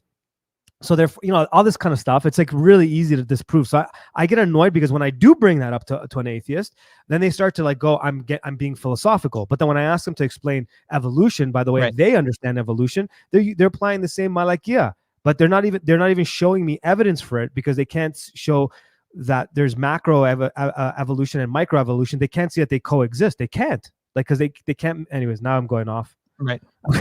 Well, I mean, they look at animal. There's several things there. I mean, they look at animals and they say, well, they don't say this, but they look at animals and they go, they must have evolved. Yeah. And like, that's not true. Just because there's animals now, that doesn't mean that it had to evolve. Like, well, okay, if we can show that allele frequencies change over time, then evolution is true. And it's like, well, that's not true. You just made an observation about allele frequencies changing, and then you are assuming that evolution happens. But they'll say, no, that's the mechanism that we presuppose. So then that's what makes it does that. Well, they also mix micro evolution and macro evolution, which are two different things if you really look at them completely. And even Darwin himself, didn't fully from their perspective, there is no macro micro. They would just say evolution, and where but from our perspective, I think adaptation versus evolution may be like a way to say it, because if you say something like macro micro, it's to them, it's like you're saying people are monkeys, and like, no, we have a common ancestor. It's like, yes, but then when you don't understand evolution because you're saying people are monkeys. Right, but then when you explain to them, when you ask them how long does it take for one, like if you take a fruit fly, a fruit fly has a lifespan of about 24 hours or a little bit longer than that, which is why they use them to kind of figure out things in evolutionary terms. And if you look at how many generations it takes for that fruit fly to evolve into adapting, really it's an adaptation, it's a couple of weeks, right? And that's like literally you're looking at like generations and generations. That's a long period of time, right? So now if you're going to say that we came from chimpanzees or whatever, and then go from the point where we can be self-aware to the point where we are today as Homo sapiens sapien, because I'll use their terms as Homo sapiens sapien, well then that would require billions of years. We don't see that with Homo sapiens sapien in your like retarded way of explaining like evolution, which doesn't even work. Amongst New Agers, it doesn't work. They've thrown that out. That's why they started to apply things like, boy, you got me like fired up here. That they start to apply things like epigenetics, and they start to apply that to explain. It drives me crazy because it doesn't make any sense. And like, I don't know how I feel about young Earth versus. You got me fired up, my friend. You got me fired up. I'll calm right down. This is why I can't get into debating, because it's annoying, and it's not. It doesn't do me right. Anyways, I apologize. I've calmed down. Give me one second. Give me 1 second. Yeah, do your thing. Do your thing. Mr. Westford is off doing his thing. Manny's doing his thing, and he's clicking and clacking on the buttons. Did I miss any interesting things in the chats? Oh, Christ is King. What's up, my dude? How are you? Skeptic is here. What up, dude? Nadeem is here. What's up, my friend? Silver Pie. I think I said hello. If I didn't, I'm saying hello now. Well, Emmanuel. Hello, my dear friend. How are you? Oh, someone said something about Greek playwrights have less evidence apart from their works. This is true. You know what's also true? That there are more written accounts of Jesus existing. I think that's about 500 written accounts from the time of Tiberius, but yet Tiberius has only 40 written accounts, and he was the emperor, right? For God's sakes. So what are we to conclude? Who's more important? Exactly. Well, it's just, if you're going to hold somebody to a standard, then the veracity of the biblical account and that Jesus existed and the resurrection happened, the amount of evidence, historical evidence that we have for that is so strong that if you discount that, you have to discount basically all of history. Basically, you have to say history as such is not trustworthy. That's right. Well, Alexander the Great. I don't know if you. Sorry, go ahead. Go on, Alexander the Great. No, I was just going to say Alexander the Great was. It's your leg. It's your leg. Every time you. Go ahead. You go.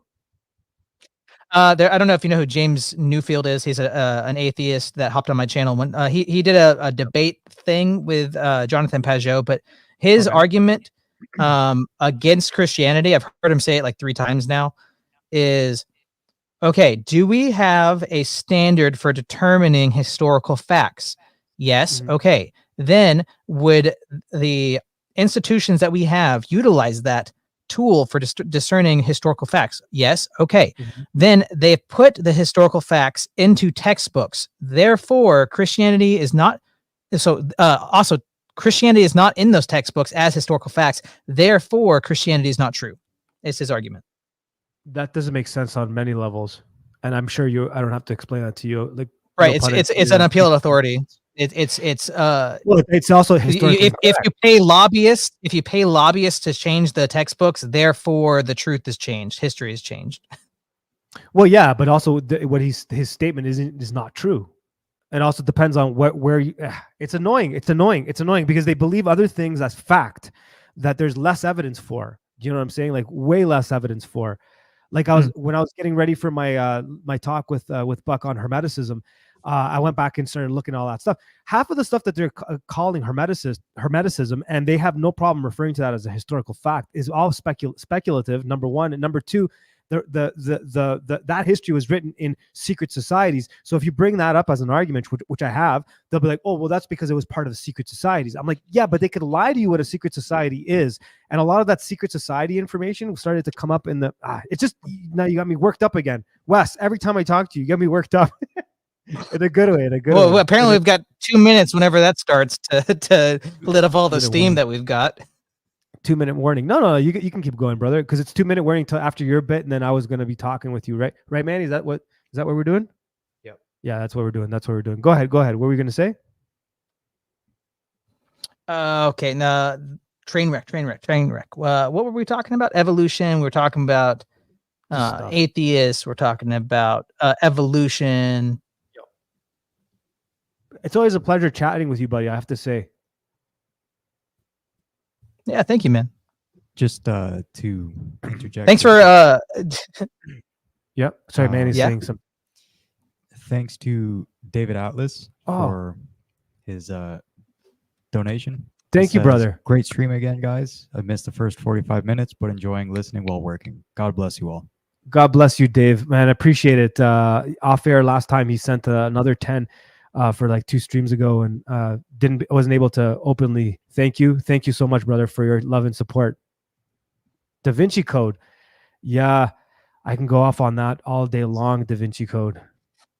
I came from that. Well, not the Da Vinci Code stuff, but that'll get me riled up again.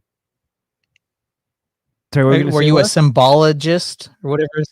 Were you a symbologist? Listen, there's it's just like so since I'm talking to a Christian audience, there's a form of New Age occultism that would be akin to Protestantism, where it's watered down and very friendly. Then there's like the in between stuff, which is kind of like Roman Catholic Catholicism. I don't like to call it Catholicism, like Roman Catholics, where it's a little bit more like and very stoic. And then there's the side that's a little bit more like Eastern Orthodoxy, which is closer to the truth. I fell into that camp always, the Eastern Orthodox camp always. So I was a symbologist, but not the way it's depicted. So I wasn't into like Jordan Maxwell and all that kind of stuff. The way that they kind of break down things and like it's kind of ridiculous. And the way that they view symbology, like the gematria stuff and all that stuff. No, I was never into that stuff. And I wasn't into like astrology from that perspective. But I was in the Hermetics way, which for those that want to get bogged down in the details, there is a distinct difference. So there is a distinct difference. I don't know if I answered your question, but Someone's asking, were you in the OTO? What does that mean? No, OTO is that's where Aleister Crowley started off and stuff like that. No, No, I wasn't. I wasn't in the Hermetic Dawn and all that stuff.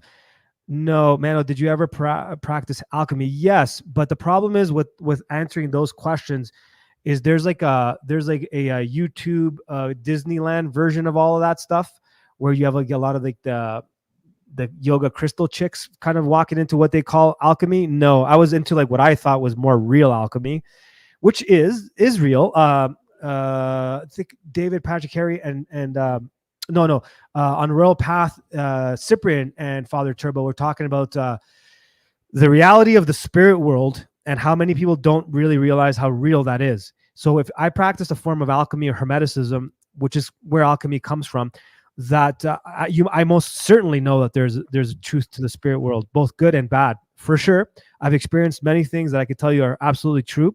And there's like a TikTok version of alchemy and a TikTok version of Wicca and all that BS. That's a little bit more cartoon-ish. So I didn't practice it from that perspective. I practiced it from like what I considered the real stuff. So one thing that Father Turbo, Cyprian, and myself have in common is we all came from the occult. And we all practiced forms of witchcraft, you would call it, whatever you want to call it. Not witchcraft, sorry. Of that kind of stuff. And when you practice that kind of dark magic, you know it's for real. So to answer the question about alchemy, yeah, I come from that school of thought. So the secret version of that kind of stuff was BS to us. I don't know if that answers the question. What do you think about Jonathan Pageau's symbolic world stuff? I love it. He always gives me food for thought. Things I assumed I knew. He makes me wonder whether I understood it at all to begin with. I know he says some things that some people don't align with. Let's put it that way. I understand the criticisms, but I also understand as being someone in front of a camera, there's a huge amount of responsibility. And I think what we do, like you and I do. And so Jonathan Pageau, I think, is awesome. He breaks down complicated things and he does take that aspect of it to heart, the responsibility we have. So sometimes it's hard to stand in front of a camera, especially when you're talking about things about the church. because we have a responsibility, I think, and we can sway people's opinions. And I think, you know what I mean? So to answer your question, I love it. He really makes me think. I'm also, my background is Greek, so I grew up with a lot of pagan isms, Dionysus and all that, and the Bacchae and all of that kind of stuff. Now that we have the whole situation that happened a couple of days ago, so yeah, I love his podcast. What do you think of him? I mean, he was pretty early stop for me for Orthodoxy. The only thing prior to him with my exposure to Orthodoxy was Dostoevsky. So I read all of Dostoevsky, and then I discovered Pajot, and then like a year later, I went to my first liturgy. So he's been instrumental to me in understanding things, and he's helped, like people are saying in the chat, demystify things and break it down in a way that's intelligible. I mean, I have there's a couple things I disagree with him on, or like things I would critique. I mean, he believes in evolution. That's one. That's probably like one of my biggest critiques. And then there's like a phenomena that happens around him that I've noticed that I wouldn't say is necessarily his fault or the fault of his work. Because like you said, anytime you're in a camera, there's people that are people are interpreting what you're saying, and they're going to sometimes people can use you as an excuse or as a justification to do something maybe they even already wanted to do. So for instance, I know somebody that was Orthodox for like a decade and then discovered Pajot, and within like 2 years of like binging Pajot, got it deep into Crowleyanism. To get into the occult stuff. Yep. Because the rationality was, okay, if Pajot is Orthodox and he's building a bridge to the people in materialism and in paganism and the occult.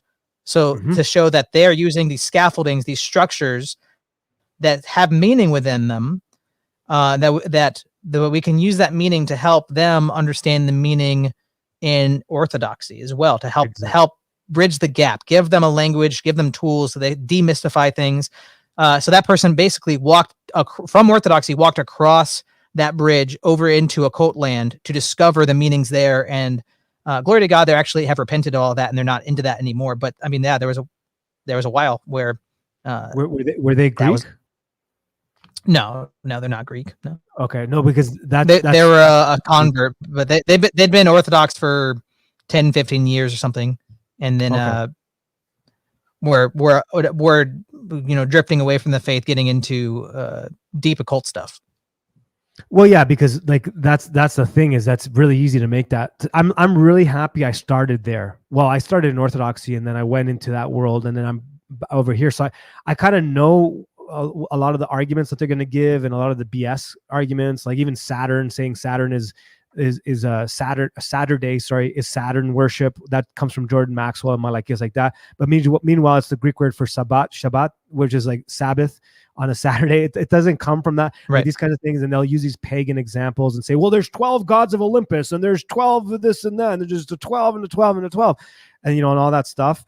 So I'm like, I kind of came out of that world. So when I'm watching Pajot and he's making those references, I'm not making that connection, but I know exactly what you mean, and that's why I mentioned the paganist stuff, because some of my concerns with Pajot is his relationship with Jordan Peterson and some of the ways he takes certain things and his defenses on it. But at the same time, I don't know what they talk about behind closed doors, and I know that Jonathan Pajot has answered a lot of people's questions and all that stuff. So I don't know. I feel like that about a lot. I heard him. It was a while ago, but I heard Pajot be like, people are criticizing me for like being friends with Peterson. Like, Peterson's not a Christian. He's a heretic. He doesn't believe in Christianity. Like, what do you want me to say? Like, I don't. Yes, of course, I understand that he's not a Christian. A couple of people are saying I had never heard Pajot believes in evolution. I mean, like 4 years ago, he said, how he said it was, I don't believe in evolution, but yeah, it happened. Okay, I'll be right back. I'm just gonna go to So pee. Pajot said, "You got it. I'll ramble." So Pajot said, "I don't believe in evolution, but yeah, it happened. I think materially in the physical world, it happened. But he's saying that he doesn't construct his whole worldview around it. His worship of God doesn't have anything to do with it. So that in that way, he doesn't believe in it, but he believes in it in the fact that he thinks it happened in material." And then recently, he tweeted or responded to a tweet that James Lindsay, Mr. Turtle Lips, Mr. Turtle Lips, had tweeted out, and he said, I can't remember the exact tweet or the context, but he was saying that people who don't believe in evolution are ridiculous. And then Pajot said that God used evolution as like a fractal pattern of recreating. Basically said that evolution is just a tool that God uses in the fractal nature of reality. So, I mean, I'm assuming he's saying evolution. I mean, maybe if I had a conversation where somebody had a conversation with him, it'd be more explicit in understanding what he means. But yeah, I mean, like I said, this is like one of my biggest critiques of what I've heard him say is that he believes in evolution. But James Lindsay is a fat guy that got bullied when he was. You know what? Oh, I came in at the right time. So James Lindsay, I was into him even before he started to become popular with the COVID's era. Like obviously, like even before that, when he was with Peter Boghossian and I forgot her Helen Pluckrose when they did those research papers, those fake woke research papers. One thing I have to say about James Lindsay, in defense of James Lindsay, but I agree with a lot of the criticisms about James Lindsay, is that he was one of those guys that was part of that Joe Rogan cult, clique. He was a part of the intellectual dark web. Yeah, and he was one of the very first ones to step out of that and start talking about open, like, okay, there's something going on with the elite and Luciferianism and all that stuff. So in I have to give him props on that. Then his take on Orthodoxy and Christian nationalism and all that stuff. Yes, but his attack on Orthodoxy and all that stuff, it's Malachias. Like, dude, you're like one step away. You know what it is? It's the confusion of what Christianity is. That's the problem. Is that people make this. They take all of it and make one big soup. So I do agree about the Lindsay joke that was made. I'm not defending Lindsay. I'm just saying out of that crew, he was the first one to step out of it.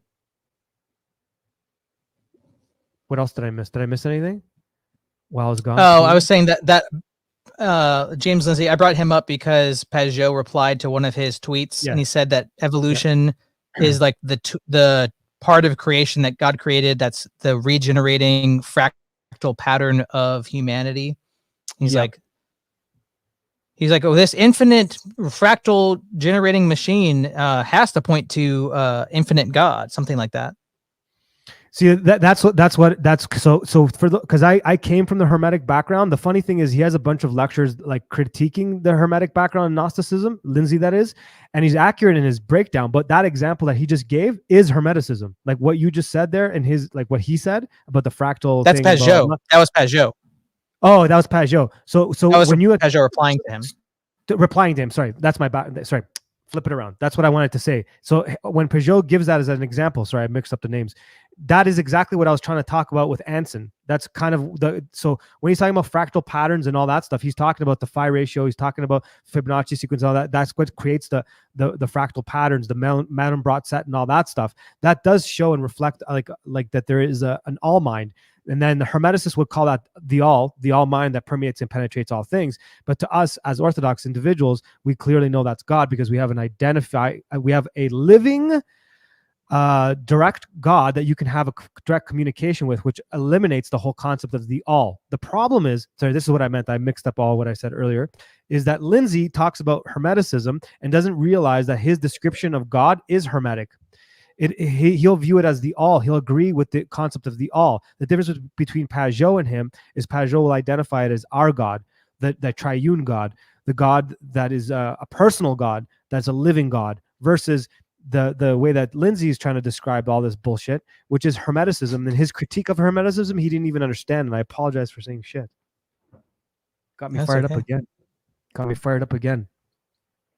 Any last few comments, and then we're going to move on to SOS Radio. Sorry, go ahead. Well, I was going to open up another can of worms. I won't do that. Okay, no, we got the 2-minute warning because the only reason is I have to stick to the clock this time because I also have the Buck Johnson episode I got to drop. But don't worry, wrap it up. Don't worry, go say what you got to say. Last few minutes.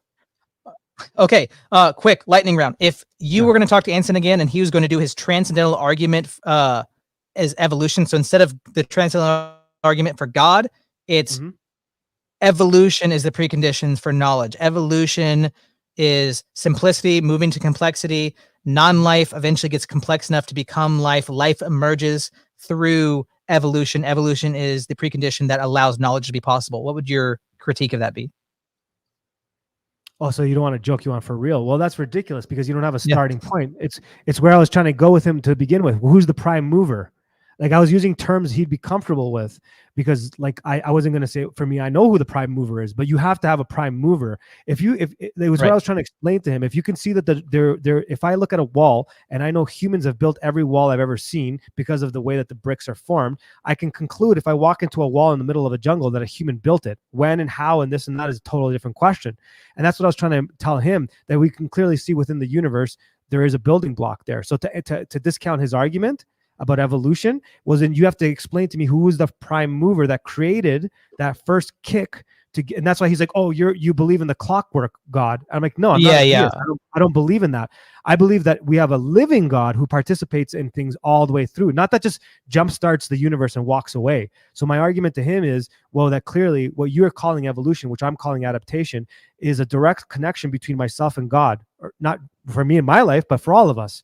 We have a direct communion with God, which is how we view our reality, right? So it doesn't make sense to me. That's why I was trying to explain to him that the Fibonacci sequence and all that stuff clearly shows that there's an architect. I call that architect God. You call it just some sort of form of chance. But for you to have chance in that way, I'll call upon Terence McKenna, who I'm not a fan of. But Terence McKenna had this amazing joke against atheists and against people that believe in the Big Bang. He says, atheists and big people in the Big Bang say, give me one miracle and I can explain the rest. Right. So that's what I mean, you can just demonstrate that in many ways. Like the belief in naturalism, the miracle that naturalists believe in is the regularity of nature, because the regularity of nature cannot justify or account for the regularity of nature itself. Exactly. Again, so that's kind of like the prime mover argument.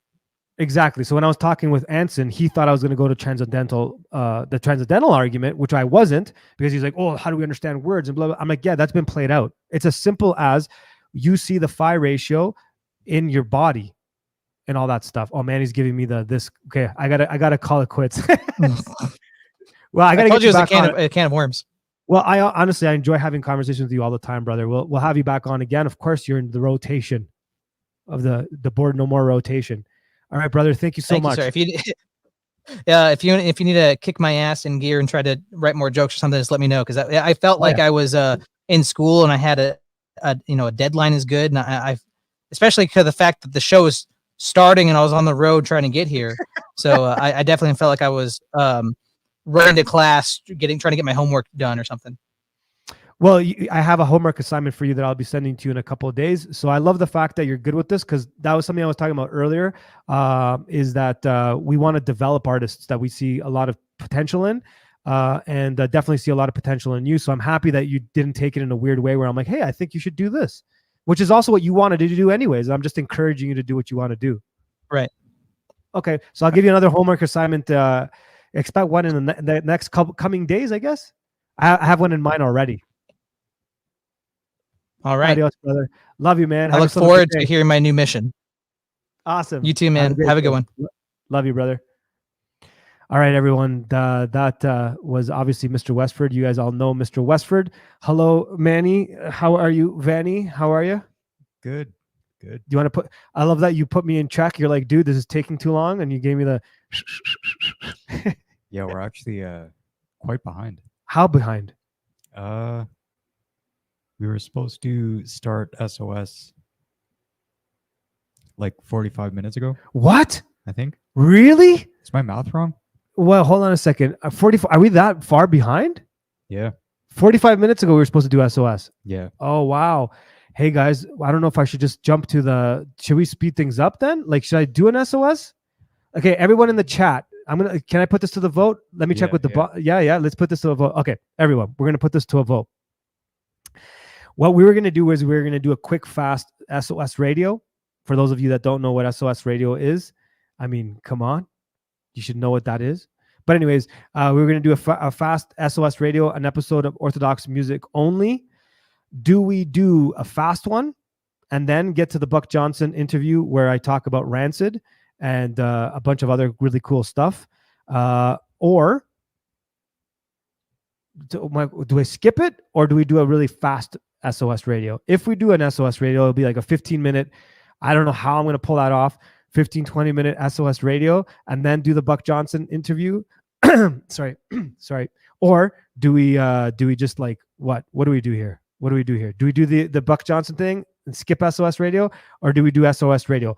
Number one in the chat room, which is a quick fast SOS radio and a 64.2. If we just jump to the Buck Johnson episode, what do you guys want? One, I'm tired, eh? I don't even remember what I said. Normally I'm good at this. Well, we got a couple What? fast ones. Fast ones? And do a fast thing. Do a couple of tracks, then Buck. Number one. Oh yeah, everyone. Number one. Wow, everyone's there. Metal Mystic is in there. Hey, Metal Mystic. Reach out to me the best way you want. I want to talk about doing an episode, music episode with you. She says, Punchy says, do want one or two? Me, yes. What is Punchy saying? Everyone's throwing ones in there. There's a 3, 64.2. Riga was paying attention. 64.2 is what I said. Benjamin, who's Benjamin? Is that Benjamin? Welcome, Benjamin. The real John Connor. Welcome. I didn't say welcomes. All right. So that means I will. Awesome. Metal Mystic. I'm with Punchy. What did Punchy say? I was confused by Punchy's comment. Throw Punchy's comment up. Just you know when you like you're asked a question and you just give like an answer that's completely off. Do you want one or two? Me, yes. Is that a both and? Is that an Orthodox answer? A both and? That's a both and. Okay. If we're going to do a super quick one, I don't even know how we're going to do this. Okay. I guess it doesn't need an introduction. You want to throw down the thangs and then we'll go? Yeah. Okay. Before we start, yeah. I'm going to throw a splash. All right.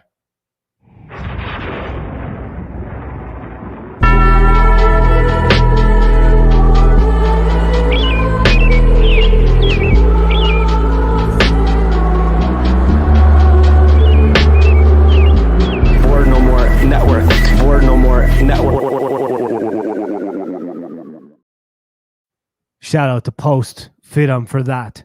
Dude, that was incredible. Thank you for that splash. Killer.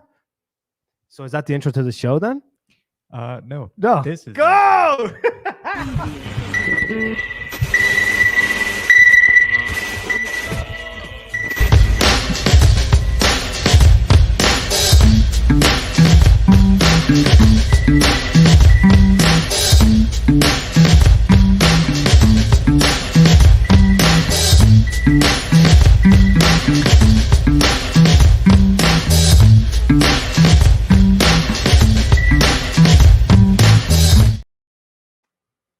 What's up, guys? How goes it? You know what this is. This is SOS Radio. I'm pretending like you haven't been watching me for the last little while. My name, as always, is Mano Elia, and riding shotgun with me is the great and wonderful Vany Manny Vanamides. What's up, cuz? How's it going, everyone? Oh, man, it's like we just started doing the show right now, and it's like what's going down in G-Bar Town. People aren't even familiar with G-Bar Town. You will be familiar with G-Bar Town at some point. My dear friends that are subscribed to us on Patreon, watch your inbox. Tomorrow, I'm going to be dropping the surprise of surprise. You guys will know about a really surprise style interview that we have coming up in the next couple of weeks. It's going to be killer. It is related to SOS Radio. It is related to the Study of Stuff podcast. It's also related to the Bored No More network. I'm talking about next level. Cool, amazing interview. One that I just can't tell you guys enough about it. And then the rest of y'all will know about it soon enough, my dear friends. My dear friends, what we got here? Christus King is saying, this is like a natural energy drink. Boom, it is. SOS Radio is. When I'm doing SOS Radio, I feel it. I feel it. Although I'm exhausted, I feel it. I feel it. I feel it good. What a weird day today is. Today was weird day. I want to start things off right. Normally, I start off with the one and only, the most magnificent Justin Marler, who we will be getting to in a minute because he dropped an amazing book this week, Youth of the Apocalypse reissue. If you don't have it, you better order it. I'm trying to see if I can get it here in Mexico, and you best know I'll be ordering that. but we'll talk about that in a minute. I wanted to talk about Father Justin Matthews' project, Not Made by Hands. He released a track a couple weeks ago, Off and On. It's next level. I love it. I'm going to start with that right now. I had an amazing conversation with the bass player on this track, Father Christopher Foley, on Monday. An incredible priest, an incredible human being. I really enjoyed that conversation. I'll be interviewing him soon as well. And of course, the producer of this track and co-producer and co-writer is our wonderful and amazing friend, Orthodox outcast, Kevin Seraphim Clay. Here's the track I've been talking about. Here's the track I'm going to play, Off and On, Not Made by Hands. Father Justin Matthews, let's go.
Oh, this part right here is so good. Those vocals, man. I care, but I don't. It's not really how I feel. I'm better alone. Can't be what you can see. I care, but I don't. It's not really how I feel. I'm better alone. Can't be what you can see. All right, my dear friends, of course, that is the wonderful Not Made by Hands, Father Justin Matthews. Please go check that track out on Spotify. Send him a message on Instagram in his comment box and tell him SOS Radio sent you. You know what? We should start doing that. Anybody that we love, anybody that we play, go out there and slam them in their comment boxes and tell them SOS sent you. You know why? Because people are sending me music now. I guess I'm the distro dude for all the Orthodox content creators out there. We have a few in the chats. I'll be playing some of your tracks as well, my dear friends. You know why? Not because you're just my friends.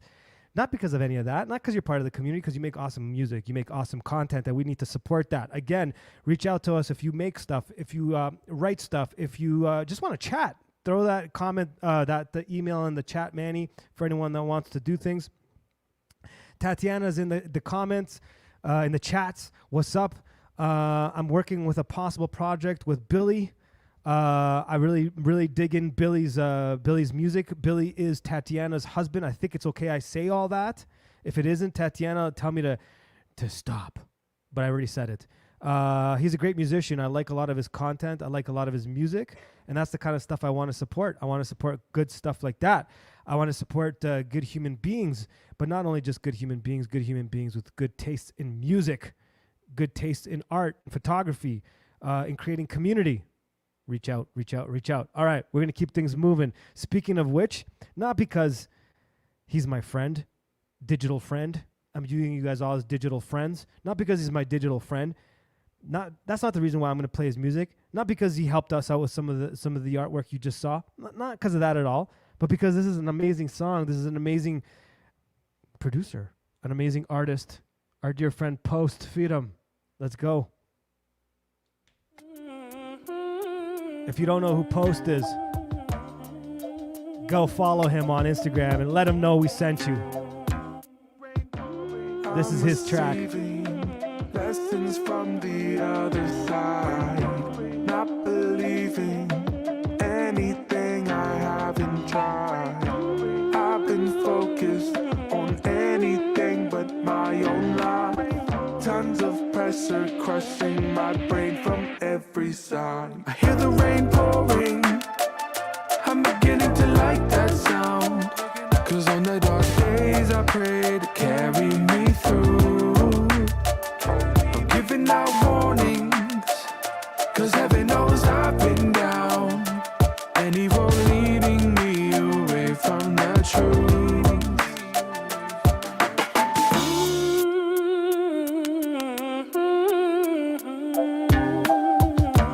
Every day and my call sign is IDK when I'm online. All damn day I'm the fall guy. Take my eyes, I'm invested in all ways, at all times.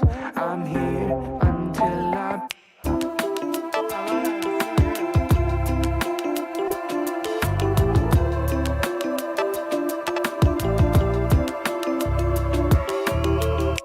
send it all away. Send it all away. Send it all away. There he is.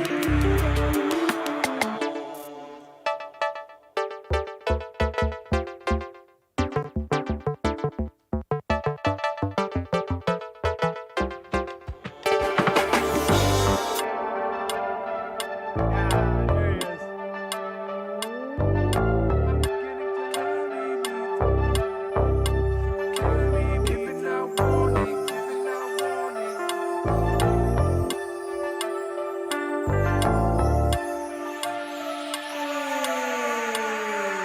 I hear the rain pouring. I'm beginning to like that sound.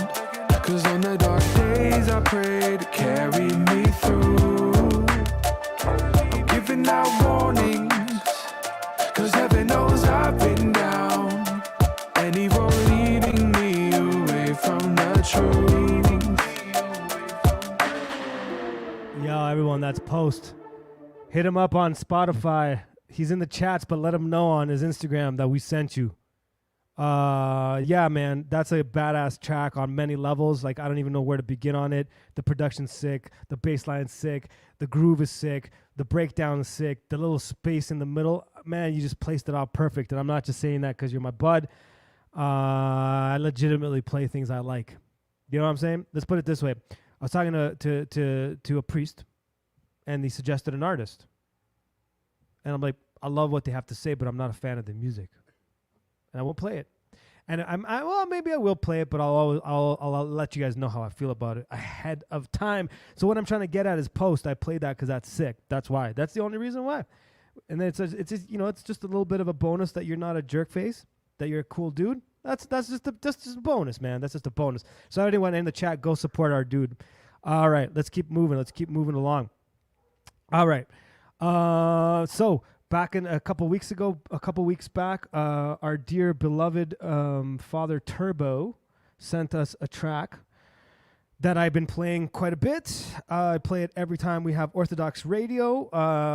Father Turbo is not only an exceptionally amazing human being, an exceptionally amazing priest, he's also an amazing musician. And he has a long history of playing music and writing music. He has a lot of cool projects out there. This one is unreleased. Hopefully we'll get to release it on what we're trying to plan here. Hopefully. I don't want to give anyone the impression that there's something in the works. There isn't necessarily. This isn't necessarily. It's not in the works. But anyways, I am going to be doing a music video for this track. So maybe I'm going to get some of our friends in the chats, some of our dear beloved artists. I see Daniel's in there. He's an amazing artist. Follow Daniel. We all know Post is sick. Our boy Cyprian's also in the chat. He's also an amazing artist and musician. We're talking about these guys are extremely talented. If I forgot any of your names in the chats, I'm sorry. I'm just trying to move quickly here. So anyways, I'm going to be trying to work on a little bit of a video for this. And a few of some, hey, we got stuff on. We got stuff in the works. But anyways, here we go. Father Turbo with Al Cisnero of Om and Sleep.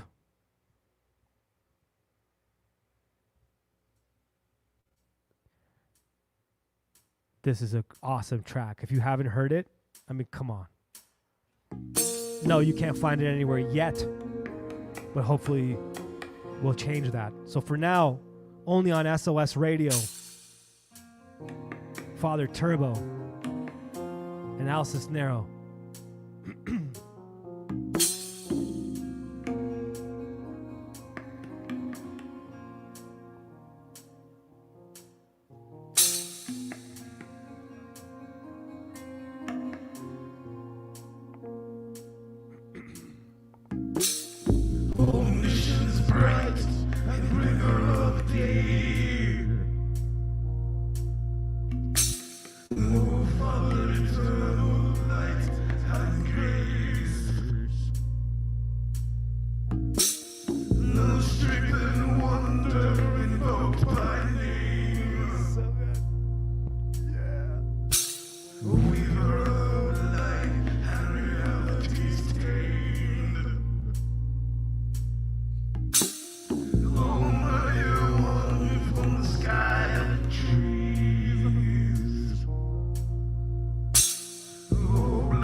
Father Turbo, Recitation of Your Name. It's an incredible track, and hopefully you'll be able to hear that. But for now, the only place that you can hear it is here on SOS Radio.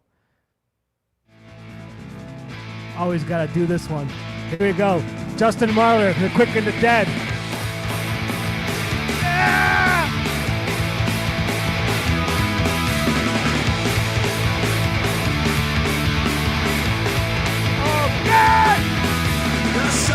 Slowly sinking, the day is almost gone. Still darkness falls around us, and we must journey on. The darkest hour is just before the dawn. The narrow way leads home. Lay down your soul, let Jesus be. The darkest hour is just before the dawn.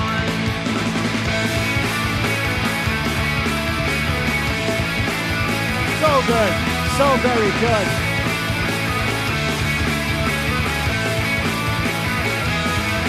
Like a shepherd out on the mountain,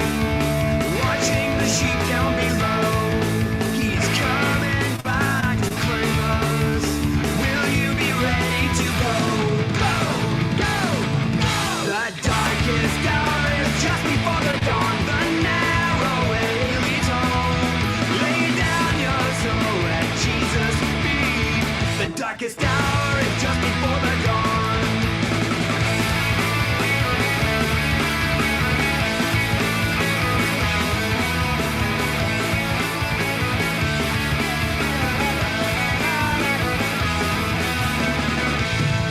Best breakdown right here. Best breakdown right here. Let's go. Let's go. Let's go. Let's go. Let's go. Let's go. He's coming back to claim us. He's coming back to claim us. He's coming back to claim us. Will you be ready to go? Go, go, go. The darkest hour is just before the dawn. The narrow way leads home. Lay down your soul, let Jesus speak. The darkest hour It's just before the dawn. the darkest hour. Oh man, of course you guys all know who that is. Justin Marler, the quick and the dead. The darkest hour is just before the dawn. And like we were saying earlier, a lot of people are going through some tough times. And I just want to remind each and every one of you, the darkest hour is just before the dawn, my friends. I think that's a reminder we all need from time to time. I know I certainly do. As I'm jabbering, I'm also trying to find my playlist. Bam.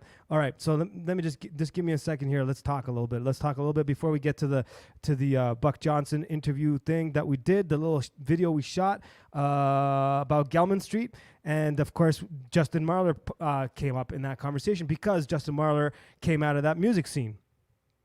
Very interesting how close he was to being as big as a name as a lot of the guys that you know that came out of the Gelman Street scene. Green Day, Rancid, Sleep, Neurosis, and many other punk bands. He was part of that from the beginning of Gelman Street. So, you know, it was really interesting to see and kind of go back and do a lot of that research myself for the episode that I did with Buck. And then kind of reminding myself that Justin Marler was a part of all that. And then he chose, right at the point where they were about to break, Sleep that is, he chose to step back and pick the life of a monk.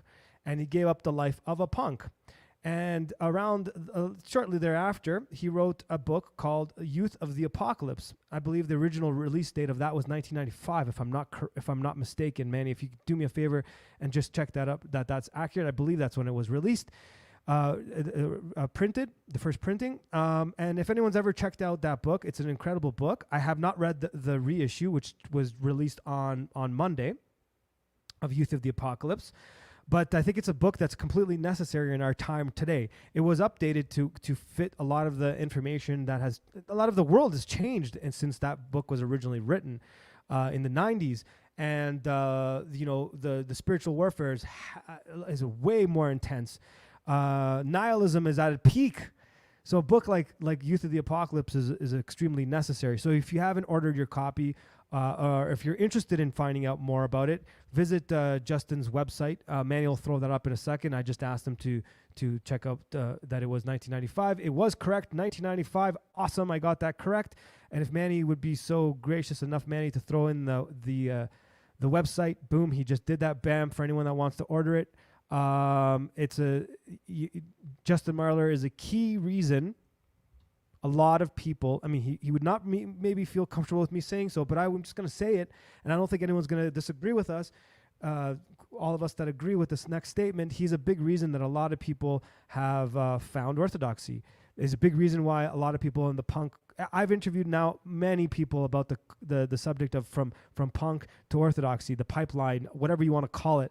I've talked to Father John Valadez. I've talked to Buck Johnson. I've talked to Father Turbo. I've spoken to Orthodox Outcast. I've spoken to Gene Reeves about this, and many more to come. Joseph Beard and a bunch of other people, and a lot of people, myself, a lot of people have come to this through Death to the World, have come to this through the work that Justin Marler did in those early days. So check out Youth of the Apocalypse if you haven't ordered. Order it next year in May 2025. 2025. There'll be a conference in Austin, Texas, Youth of the Apocalypse conference. All right. I got all that out. I don't know if I've missed anything there. I'm a different person when I do SOS radio, aren't I? So if anyone's ever seen me do a proper interview, like a proper study of stuff interview, I'm totally different than when I do a SOS Radio. It's funny because when I get people that cross over to the SOS universe and they think that I'm going to be interviewing them like I talk on SOS Radio, they're like, whoa, he's not the same guy. Anyways, let's keep this train moving. I'm going to play a song by the great Justin Marler. Then after that, we have one more, and then we're going to show the episode that I did with our dear friend Buck Johnson. So 2 more songs, and then that's it. SOS Radio is done, and we're moving to the next thing. I hate doing this. This is the part that I hate doing. So this is a oh man, he did it for me. Thank you. This is a project that Justin Marler was doing. So basically the drummer on this really stands out. I've already commented on this before. He's incredible. Of course, Justin Marler is incredible. And the whole project is sick. And he's just a parishioner at his church. He said he could play drums, and they got into the studio and they did this, and it's incredible. The subject matter is spiritual warfare, one that's near and dear to my heart, that talking about that and trying to deal with that. And I know a lot of you out there in SOS Radio Land in G-Bar Town. Here we go. Anti-Human. I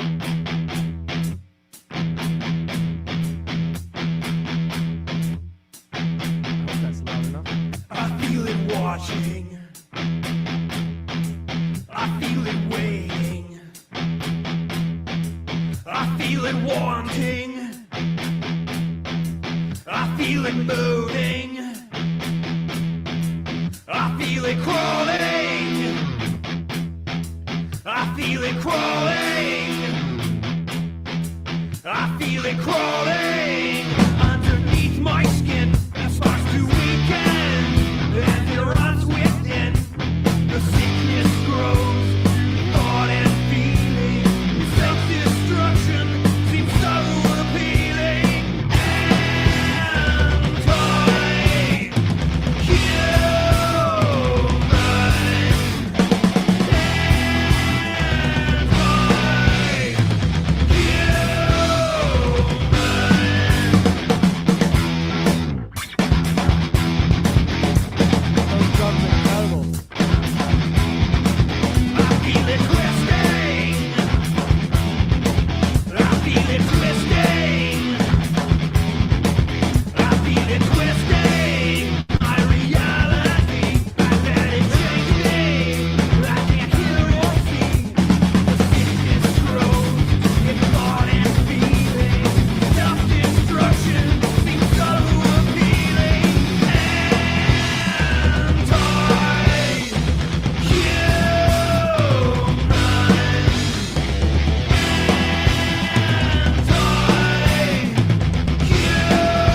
You know what you guys got to do? I'm going to throw that in the chats. I don't know. Can I do that, Manny? Can I throw the thing there? Go to this.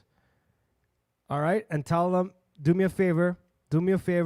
Go tell Justin SOS Radio sent you. Tell him SOS Radio Mano sent you.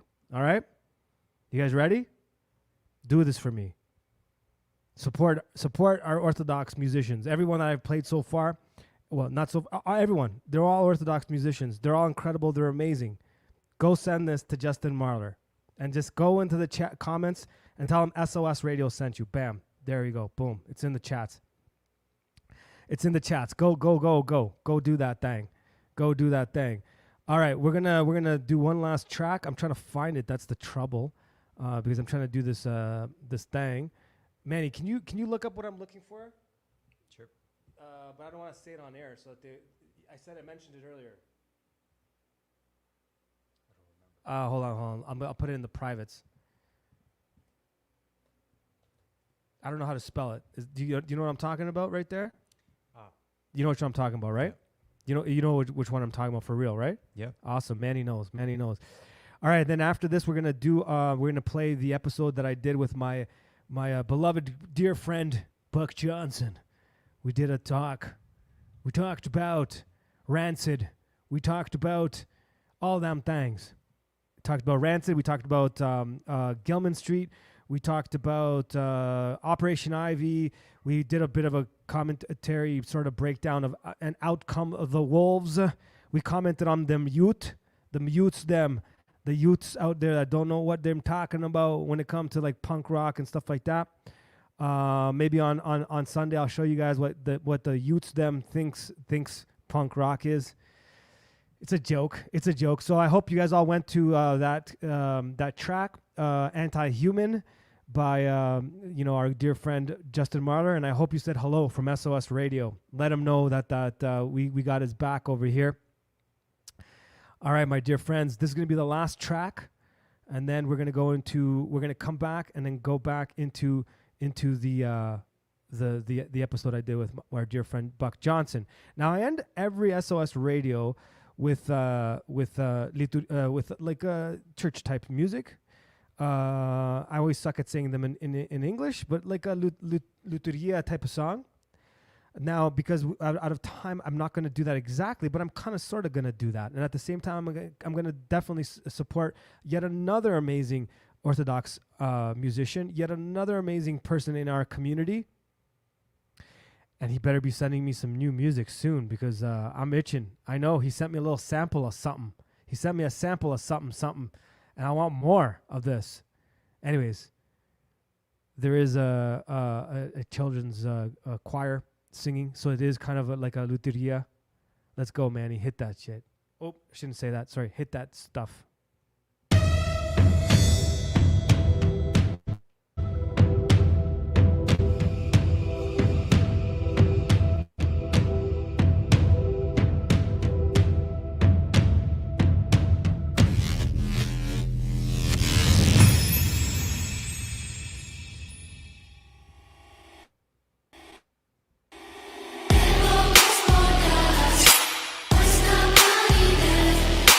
Duszman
Manny, if you want to throw that link in the chat in the comments, everyone go follow Cyprian.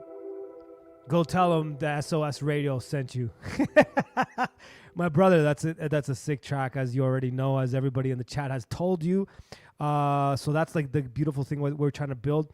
We're trying to build a distribution channel in a way like kind of like a record label back in the old days, but without owning anyone's masters, without owning anyone's copyrights, so they could choose to do it through us, so they won't, or they don't have to, that kind of thing. And we definitely want to get Post on there. We definitely want to get Cyprian on there. We definitely want to get Father Turbo on there. We definitely want to get Justin Marler on there and a bunch of others. I'm going to be reaching out soon. We're putting out something like a mixtape soon. So it's funny that you mentioned that, Rip. And I'm going to be inviting all of these fine, amazing musicians to be a part of it. And again, we're not going to own any other masters. We're not going to own any other copyrights, so they could do what they will, what they want with the project or not. But definitely I need these kinds of dudes on our track, our mixtape. We need them on, we're going to distro this stuff. You know what I'm saying? We're going to do this next level. And that kind of fits in with the conversation you're about to see between myself and Buck Johnson. Doing my research on Gelman Street and where Rancid and Op Ivy came from, the type of place that myself and Buck kind of grew up in, like the sort of culture, whatever you want to call it, the subculture that we grew up in, had a lot to do with mixtapes, had a lot to do with zines, had a lot to do with sharing music and playing shows and building community. And I started to realize, oh, wow. So a lot of the stuff that I'm doing here for Bored No More, a lot of the stuff that I'm doing here for SOS Radio and all of that stuff for Definite all kind of fits into what they were doing back in those days with the stuff on Gelman Street. Anyways, we're going to get ready to do that, to watch that together. For those that want to watch this, did I miss any comments in the comment section before I go into it? Buy a mix CD. Yeah, we're going to be putting out something. I don't know if I should be sharing it too soon, but we're putting out something that's kind of mixed with a zine and a mixed CD sort of thing. We'll be talking about that down the pipeline. Manny, should I have not said that? Is it too early? Maybe. Yeah. It's set now. It's said now, and it's already started. We're already moving forward. So just keep in mind, we were first. This is Bored No More Network. Throw one of those splashes up because we were first. Hell yeah. We were definitely first. So whoever tries to copy and imitate this, we were first. Simple as that. So simple. This is Jordan from the Synaxis Podcast, and you're watching the Bored No More Network. Bored No More. All right. So here we go. The episode I did with Buck Johnson and me. All right, welcome everyone. This is the study of stuff, and it's kind of a study of stuff mixed with SOS Radio. With me today is the great and wonderful Buck Johnson. My audience absolutely doesn't need an introduction to you. In fact, you're one of my most requested guests to come back on the show. Really? Absolutely. Okay. Absolutely. Well, that's nice. I quickly mentioned it. Monday or Tuesday I did a stream, and I just said we were doing something, and everyone went nuts. Like they went nuts. Oh, nice. Okay. Thank you, guys. I kind of hinted as what we were doing, but not really. Not really. Okay, so I'll start it off. Basically, we're going to do a sort of a review of An Outcome the Wolves by Rancid. And of course, here we go. Bam. There it is on vinyl. And that cover is iconic for many reasons. Oh, it's on white vinyl, of course. And that is one of the best albums of the 90s, I think. Would you agree there, Buck? Would, yes. And certainly most impactful and lasting and timeless. Yep. For me. Absolutely. Me too. So I wanted to kind of kick things off by like getting into a little bit of the history of, right before that album drops, a little bit of Rancid, where they come from. But before we get into that, I know you yourself, you were very involved in the punk scene in San Antonio, if I'm correct, around that time. Mm-hmm. So did you know of Operation Ivy, the band that was the first forerunner? I knew of them before Rancid. And I once heard a guy that I didn't grow up with, I kind of, in the fire department, we grew up almost together because we both got in young, but he was a former punk from the East Bay, actually. Okay. And he said something that stuck with me because it was so true. He's like, that Operation Ivy, either tape, CD, or vinyl, was at like every house party I was at. If it was a punk rock involved community of any sort, and that's who was, partying or whatever, that record was everywhere. And so I had it on tape and wore it out. But yeah, I knew of Operation Ivy first, loved them. And then I remember, actually, it's so weird. I can remember where I was. And this actually has a bit of a death to the world correlation. I was riding with my friend in San Antonio in the car, and we had a zine called Maximum Rock and Roll, which is where Justin had initially tried to get the Death to the World ad. And my buddy said, there's this band called Rancid that's coming out now, and it's got some guys from Operation Ivy in it. And so it's like, well, we got to go find what this is all about. And of course, for all the younger people, this is before the internet. Yeah, it was before the internet was widespread and effective. And so there wasn't like, well, let's listen to it on your phone. It was like, well, let's find the record store that we usually go to that has this sort of stuff, that's most likely to have this sort of stuff, and let's see where Rancid is. Yeah, absolutely. And bringing up a record store and a zine is a key component to what I want to get into, because that's community. And that was a big part of what I loved about the early, or to me, what was the early 90s punk scene, like late 80s, early 90s. It was the whole community. That was a big, big part of it. And because there was no internet, because there wasn't any sort of file sharing or anything like that, you had to do it human to human, either with mixtapes or buy this album or check the zine out. You know what I mean? Mm-hmm. So like a big part of that is takes us right into Gilman Street. Have you been to Gilman Street or any? Because I know you did some time in California, right? I have not been inside. That was the bar itself as well as the street, correct? That's right. That's right. Yeah, I passed it one time. I believe it was closed. I don't remember, but there was a record store that I like going to, and I can't think of what the record store is called near there. Mm-hmm. And boy, I wish I could remember it. But I remember passing back by, and we were like, wait a second, that's the place, Yeah. So I didn't go inside, but I have seen it.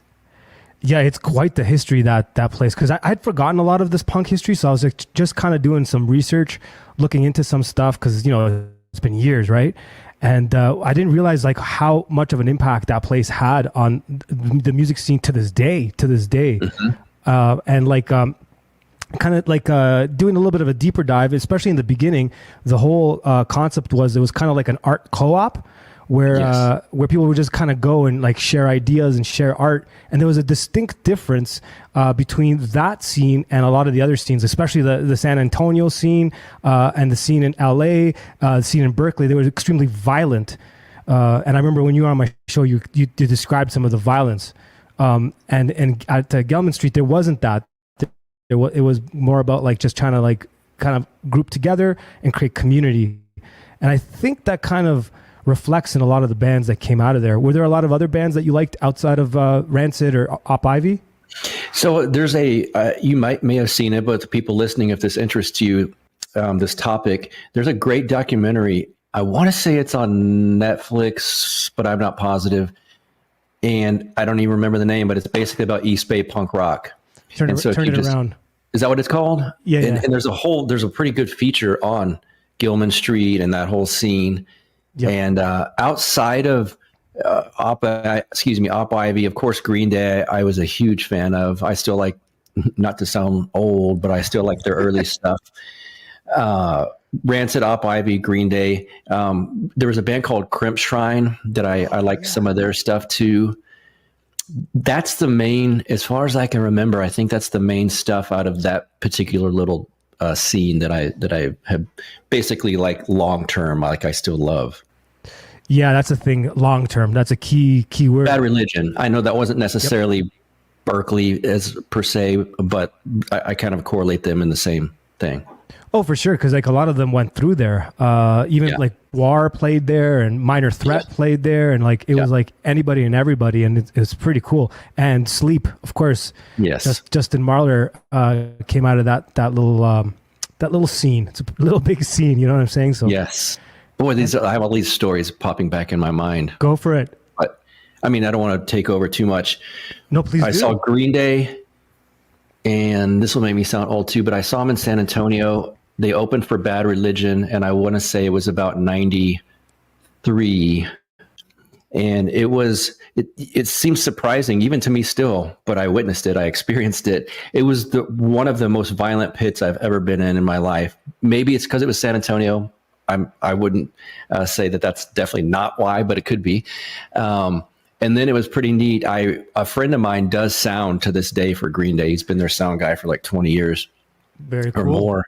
And so I got to go see him in San Antonio, I'd say 9 years ago because of that. And it was so weird to see them. This time we were in the basketball arena where the Spurs play. And I thought, wow, I saw him like in a small, rowdy, violent club.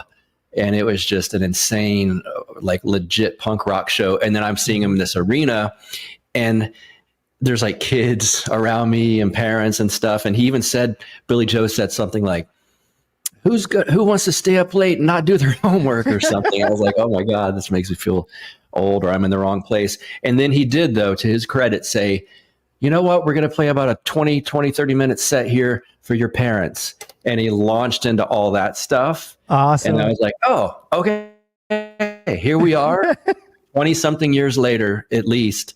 And same guys, it was kind of a neat experience to kind of have that come back around and experience it again.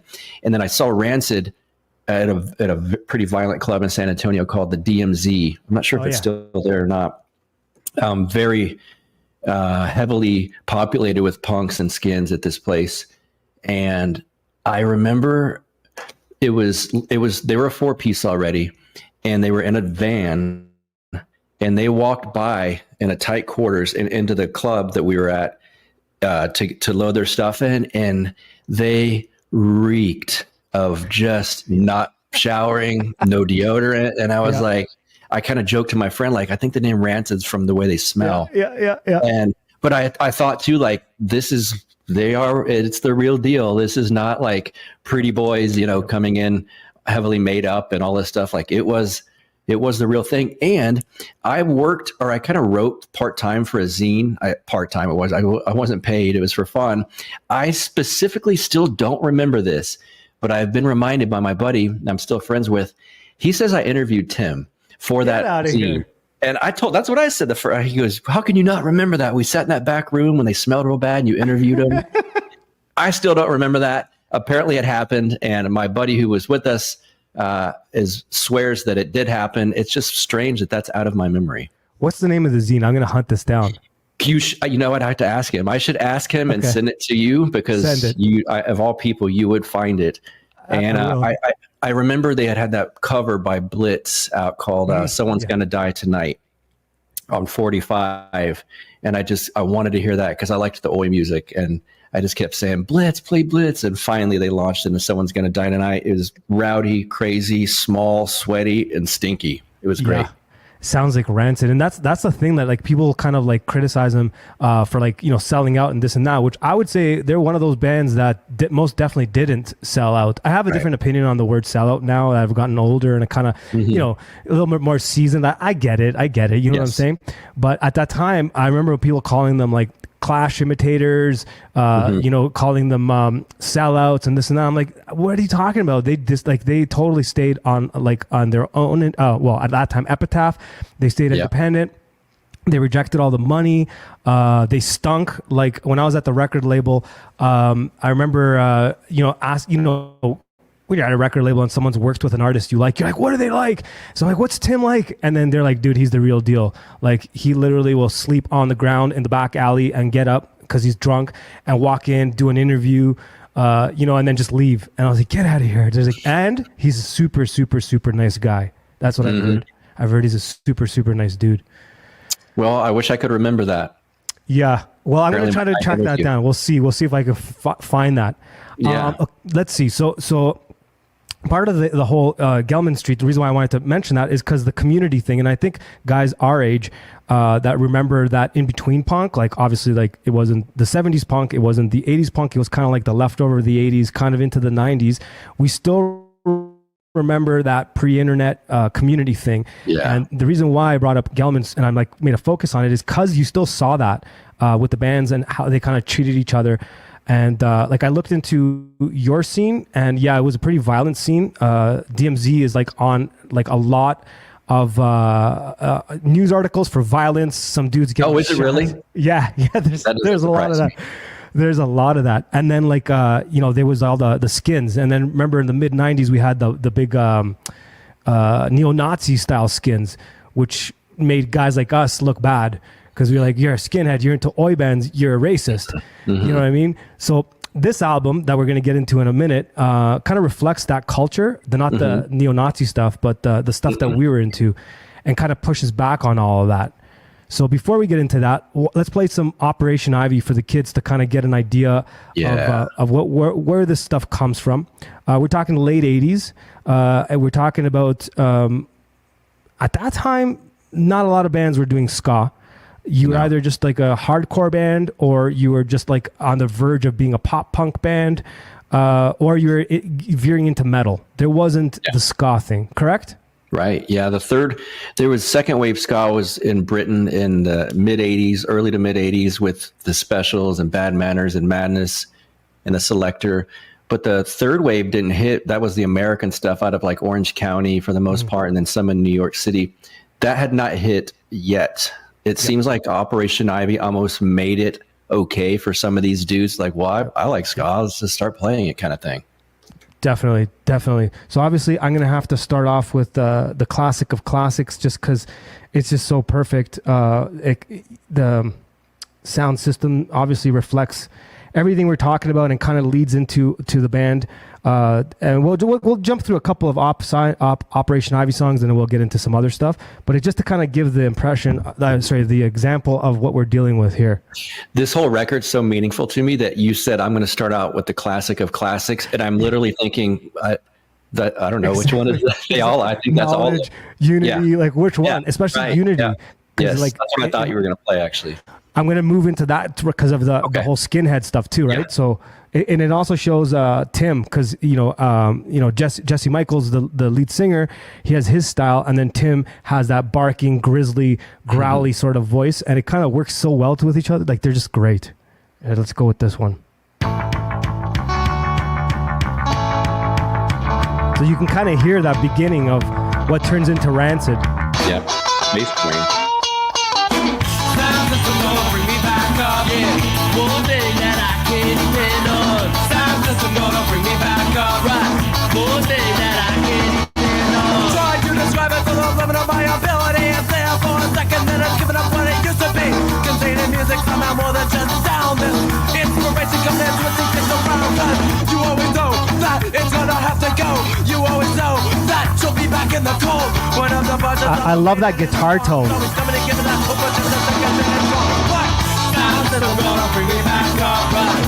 One day that I can't depend on. Sound system gonna bring me back up, yeah. Like right there, that kind of gives everybody the idea of what we're dealing with. Also, like there's shout outs to Jamaica early on, you know what I'm saying, with the sound systems and all that. Yep. That's one thing I really appreciated about Operation Ivy and Rancid in particular. Yes. They did shout out to Jamaica, you know what I mean? A lot. Yep. And the snare hit, you can hear, I'm talking to a drummer, because to me it's all about the snare. And like you could hear it's not quite there yet. Like not the skill of the drummer, but the tone. The tone isn't there yet. And it doesn't reflect that 90s sound, which we'll get into in a minute. And then we got Unity, of course. So this is like for like anti-Nazi style skinheads. Yeah.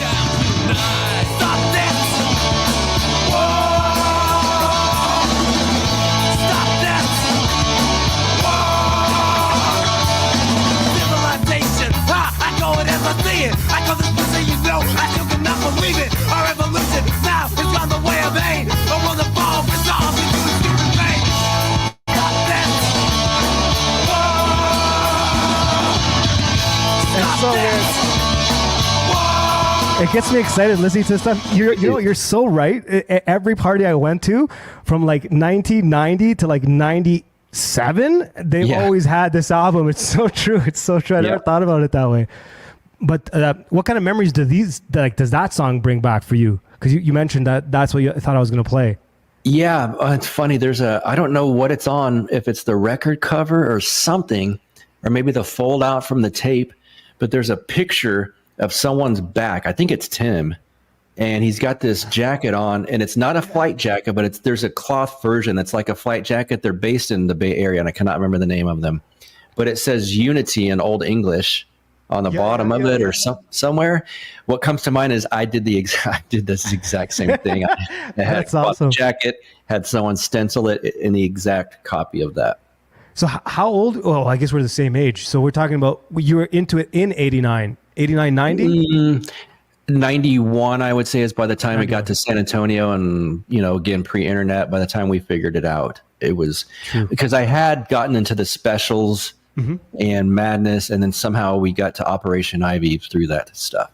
Yeah, it makes sense. That makes sense. Because for me, it was about the same time, 90, 91, because we have a lot of Jamaicans in Toronto, so there was already the punk ska stuff was already a big part of our culture. So like you go to a punk show in Toronto, and it was like you hear about like CBGBs, or you hear about like in the UK in particular, we had a lot of dreads. There was always it was very common to see a dread at a punk show. It wasn't weird at all. It was in Toronto. Yeah, looked like we were bad lucky that way. Around. Yeah. And then I guess let's move into like the band after Operation Ivy falls apart. So they do one album, they toured heavy, then they disband, and then left behind. In fact, there's a song about it we'll get into later. Yes, there is. Oh, yeah. See, this is exciting. I want to see what your picks are, because I don't know what they are, and it's it could be any song. Like the whole album is ridiculous. Outcome to Us is amazing. So I'll quickly play some Downfall, and you can really hear the transition. You know what I'm saying? You can hear the transition between the two. So of course you have Tim Armstrong in this band, and of course Matt, the bass player, one of the greatest punk bass players of all time, I would say. He's emulated to this day. It's got the same sort of rancid feel. It's a dirty demo. Yes, I love it. That guitar tone.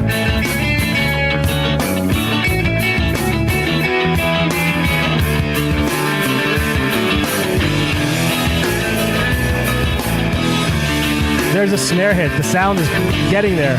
Yep.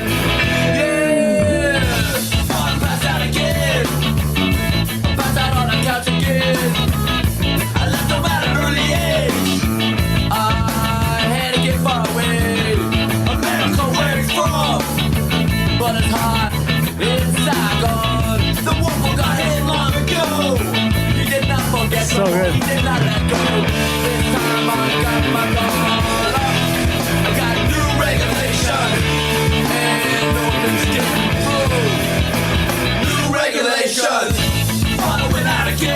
Yeah, it's almost there. It's good, but it's still not like rancid. You know what I mean? You could hear it. You could hear it bubbling. You could hear. Yeah. So were you familiar with Downfall? Oh yes, I have that 45 somewhere in my house still. The only job I ever had for the most part outside of playing music and then becoming a firefighter was I worked at Whole Foods in San Antonio, and it was back when it was still, no pun intended, more organic. Like it wasn't super corporate, and so there was a lot of the people that worked there were either in bands or a subculture music scenes or whatever. And I remember this guy Terry that worked at the meat market, who was in a band in San Antonio, and I can't think of their name right now, but it was kind of a punk band. He said, "Dude, I know you love all this Op Ivy and all this stuff," and he told me about them, and he's like, like it's that singer. He had a quick demo out, and somehow I found the 45. Oh, man. Maybe he gave it to me. I can't remember. But yeah, and so I was like, I cannot believe this is the same voice. It was just like a new discovery that was just hiding in plain sight or something. Absolutely, and like I didn't know of them until way after. So when I heard a Downfall, I was like, "This is really good." Like you could see the transition point, like when they go up from Op Ivy to Rancid. It doesn't have that like that full punch, and you can kind of tell Tim's going through some rough times because like at that point he was going through some really rough times. I think the story is Matt Freeman, the bass player, had to pull him aside and be like, "Dude, this is too far. You're going like way down the deep end." And then he had gone to Salvation Army, I think, to like sober up. Yep. So I think you can hear it on that album. Like it's like even in that songwriting, it's not Tim's songwriting. You know what I mean? Like there wasn't the crazy chorus. There wasn't a hook. Like there wasn't a hook. If I'm going to be honest, there was no hook in that. For sure. So, and you could kind of hear that. You know what I'm saying? So let's start walking towards Out Come the Wolves. So for me, the reason why I wanted to talk about this album, actually, I kind of didn't even know why it popped in my head. And then all of the Death to the World comparisons and Justin Martyr started to make sense to me. Cause I'm like, why did I even ask to do this? Like, why am I doing this? But we'll get to that at the end. But in terms of like music, why? Because a lot of the youth today are, I don't know, I know you're not on the TikTokies and you're not on all those things. And I dislike it a lot. But I did go looking for some new music. And I couldn't, like, I'm like, this generation's got to be putting out something good. So I went there looking, and honestly, dude, I was a little disturbed to the point where I don't even want to play it for you. So what they're doing now, these kids, is because I guess they're on the TikToky thing, that they're just looking at punk bands and just emulating the look. Like, so there's one guy that dresses up like Sid Vicious, and his girlfriend dresses up like Nancy, and they try to play the part, right? Oh, God. Right. And then better heroes at that.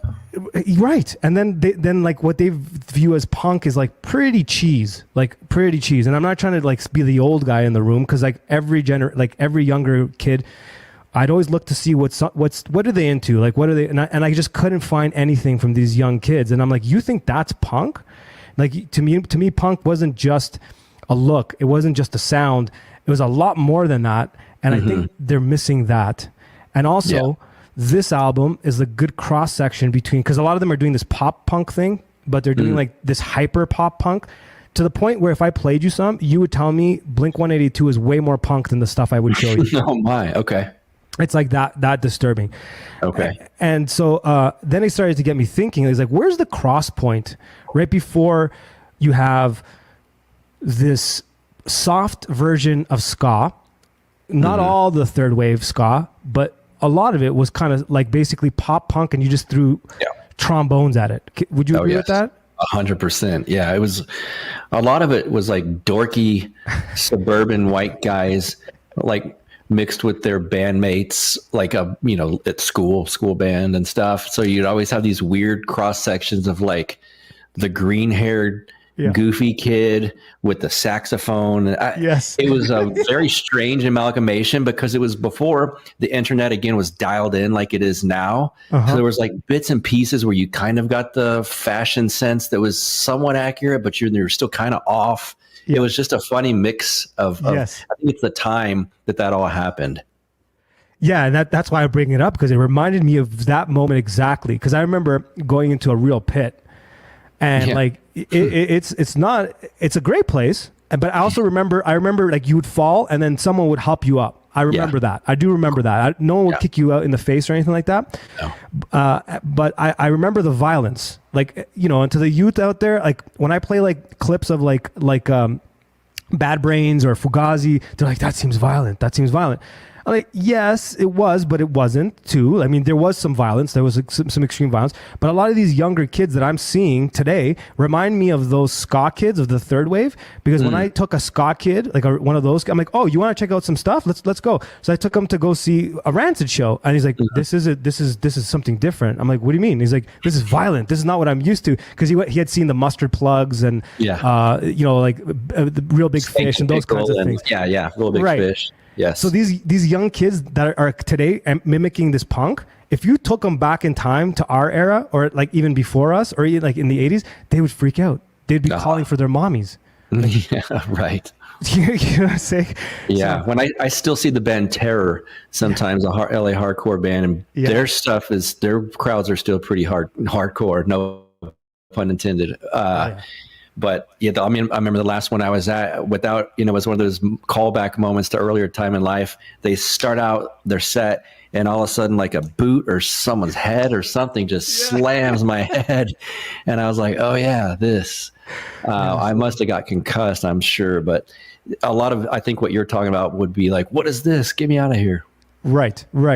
So the reason why I bring that up is this album, I think, was like the cross section between, like it wasn't pop. These were street punks for real. And they were doing for real ska with a throwback to Jamaica. This isn't a thing. And I almost feel like a lot of the ska that they did on this album was like to be like, guys, this is ska. I don't know if that's what they meant, but I kind of have this feeling. I'm like, yo, this is what ska is like. This is white boy for real ska. Yes. So what picks do you got for me? The ones, I think the biggest classic from this one for me would be Roots Radicals is my favorite. I've got Ruby Soho just because, I mean, it was kind of a hit, if you will, if they had a hit off this. I think that was on MTV. I have Journey to the End of the East Bay. Yes. Because it's about Operation Ivy. So it's really, I think it's kind of heartwarming to hear that story. Time Bomb, because it's classic. He later called himself Tim Time Bomb. And then just the lyrics, like, it's just cool. And that was when I was like, man, this version of ska, it's not necessarily like Desmond Decker or something, but holy goodness, it's better than this like poppy third wave crap that we were hearing. And then Disorder and Disarray is one of the most hardcore, like punch in the gut punk rock, like straightforward raw songs on here. That's the ones I have.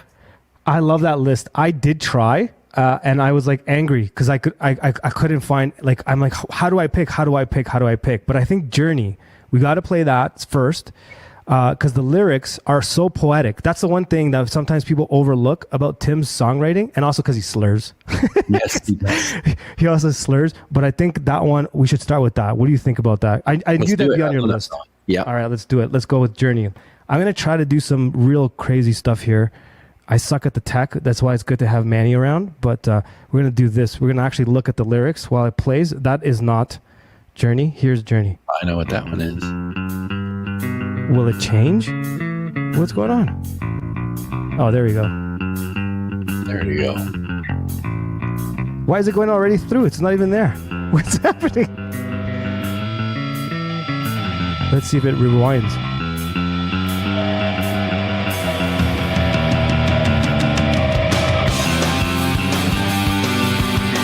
What's happening? Okay, I'll just have to do it old school.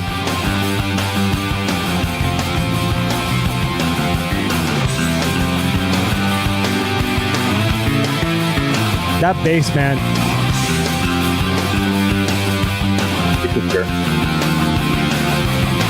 Reconcile to the belief, consume that sacred ground for me. There wasn't always a place to go, but there was always an urgent need to belong, yeah. All these fans and all these people, all these friends, and we were equals, but what you gonna do when everybody goes on with that? Yeah. See, like those lines right there, like what he just said there, what are you gonna do when everyone goes on without you? How many punks do you remember that just couldn't move on? Yep. It's like, I just was talking about that this morning. There's still some that can't, but yes. Yeah. So I just wanted to stop at that point because like that's like he's so poetic here. He kind of like breaks down like the beginning of it, and then like the drama of like, well, this is all I'm gonna do is just be a punk, and then he kind of finishes it off here with the chorus, which I just stopped ahead. Let's go to the chorus.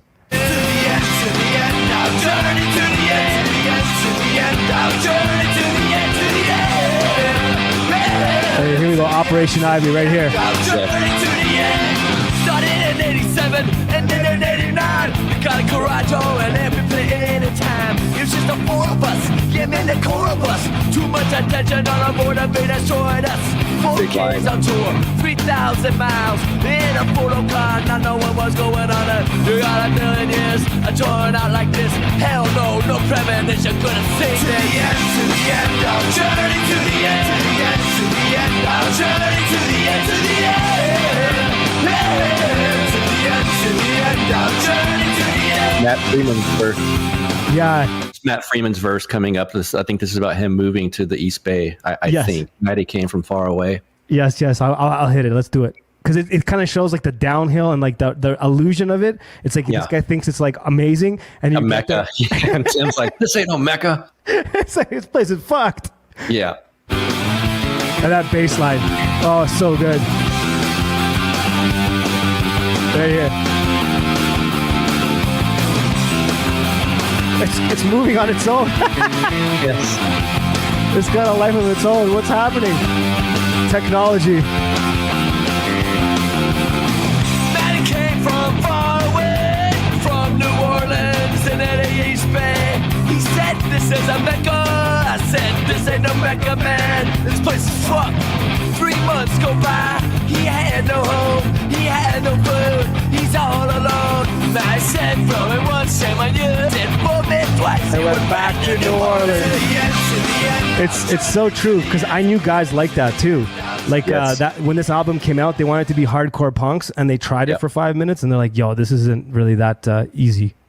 It's funny. I knew the same thing in Austin for years because Austin's, I don't know that it is now, but for a long time, it was like the honky tonk, rockabilly kind of hillbilly rock and roll sort of live music capital, some blues and stuff. And throughout the years, so many people I would see move there. And then every once in a while, it's like, I'm going back home. Oh, I'm moving back home. What happened? And it's just like I would use the phrase this Austin music scene swallows people up and spits them back out where they came from. So I think, and that was a little bit, if you will, this is for lack of a better term, classier maybe than the East Bay punk scene. So it's probably even more hardcore there. Yeah, I could like I grew up downtown Toronto, so I wasn't like a suburban kid. And Toronto does definitely have a huge music history, especially like in the recent years. But even back in the 70s, they had their own punk scene. A lot of the Canadian bands did play when I was doing research on when we did our episode, and I was looking at a lot of the posters in San Antonio. A lot of Canadian bands like DOA went through there and a bunch of stuff. Oh, okay, yeah. The Diodes and a few other those Teenage Head and a few of those bands. So yes, the same thing. They all moved to Toronto thinking they're gonna do this thing, and they're like, "Nah, I'm going back to the country, dude. This is too hardcore. It's just too hardcore." And I remember like that was another thing. In the 90s in Toronto, a lot of the venues, they're falling apart. So a lot of these punks would grab these busted up venues, and then they would just like throw on punk shows. And I remember like suburban kids coming into the city and then taking them to their first punk show, and then just watching the reaction on their face. I'm like, this kid ain't gonna last. Yep. Every once in a while there was a kid, but most of them are like, you ain't gonna last, dude. Get on the train, you're out. All right, what did you have? You said Ruby Soho. Let's go with that one. Okay. Because yes, you're right. That was, I think, the second single. The first single was Roots Radical, actually. It was, okay, yeah. And that's an interesting choice for them to pick. Also, because it's a shout out to Jimmy Cliff. But Ruby Soho was the one that I remember going, what? And then like it's on MTV. It's on MTV. For us, it was Much Music, and I was like, yo, Rancid's on Much Music. This is weird. But I think the video says a lot. A lot. I remember it. All right, let's hit this. Ruby Soho. Let's see if the lyrics work this time. Come on, man. Come on, Spotify. It's not working. There we go.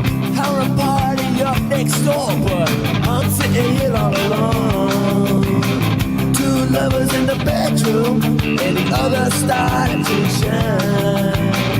All I got is this blank slate, and a candle cloud it up. Destination now, Ruby, Ruby, Ruby, Ruby Soho.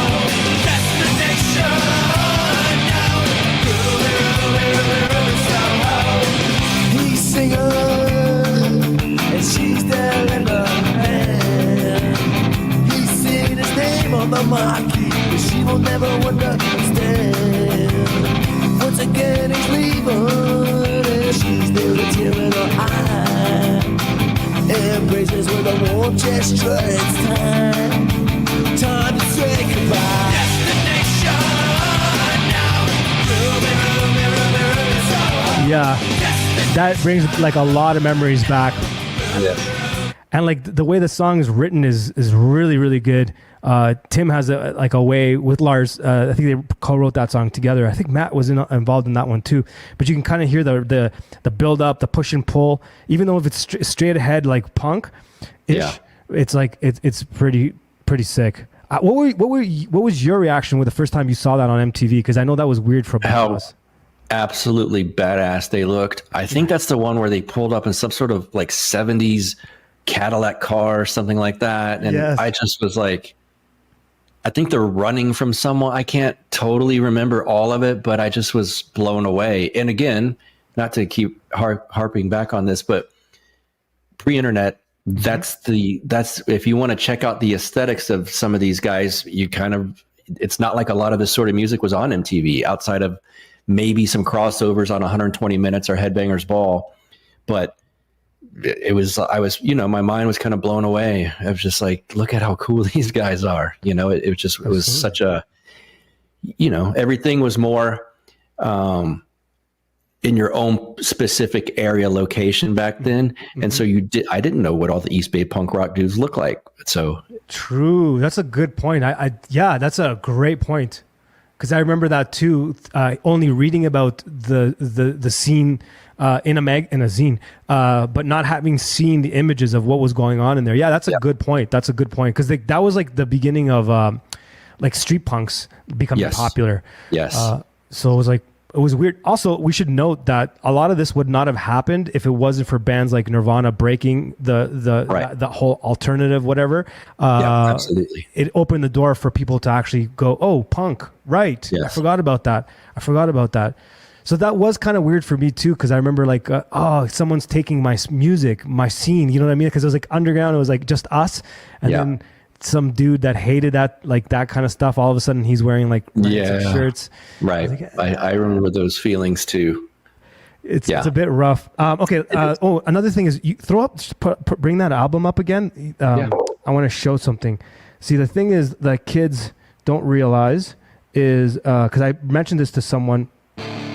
There it is. I have that too, that vinyl. There it is. Yeah. That's what it's paying homage to. And it's a key thing is because I love that about Rancid. Rancid will, call out to bands that supported them. So which is not a sellout attitude. Thank you. They can be making more money, fine. Well, I'm glad they do. But if they're going to pay tribute to people like Minor Threat, Desmond Decker, Jimmy Cliff, and introduce generations of people to that stuff, why would I not like that? Absolutely. And then key note, he won a Grammy for Jimmy Cliff. So actually, he has a couple, Mr. Tim Armstrong. He has a Grammy for writing the song "Trouble" by what's her face, Pink, and then Jimmy Cliff's reggae album won a Grammy, and he released it on Hellcat. Yep, that's right. And how did I forget Joe Strummer? That's right. How did I forget Joe? Yeah. So that's the thing I loved about Tim is that he'd reach back and help out his friends and stuff like that. Because that is punk attitude, You have to like support your brethren. Okay, let's play some Roots Radical and then let's break this down a little bit. Yes, bass line on this one's. It's one of my favorites. Hold on, let me get this.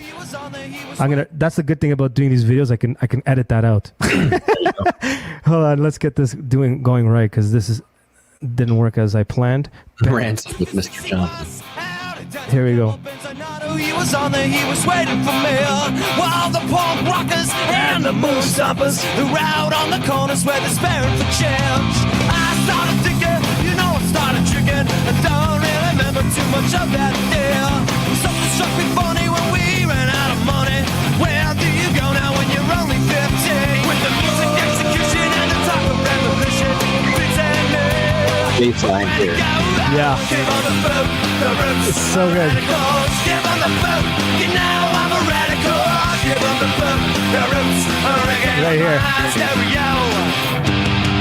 The radio was playing, Desmond Decker was singing on a 43 bus as we climb up the hill. Nothing ain't coming but the reggae drumming, and we all come from one little homes. I said, why even bother here? Pick up the bottle, Mr. Bus Driver, please let his people on. Rude girl care was a miniskirt nothing wrong. Yeah. With the music execution and the type of revolution. Pretending It's so good. It's so good. to go out. Give up the boot, the roots are radicals. Give up the boot, you know I'm a radical. Give up the boot, the roots are reggae on my stereo. On my stereo. I love that. It's so good. Yeah, yeah, yeah, yeah, yeah, yeah, yeah.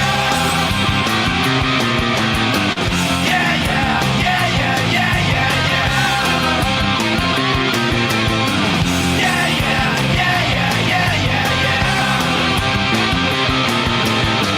Yeah, yeah, yeah, yeah, yeah, yeah. I love this right here. The 60 bus out of Tantor Campbell Benzanato. He was on there, he was waiting for me. All the punk rockers and the moon stompers who were out on the corners where the stand chill. Cause the radio was playing, then the thicker was singing. And the It's so 40 good. was as we climb up the hill.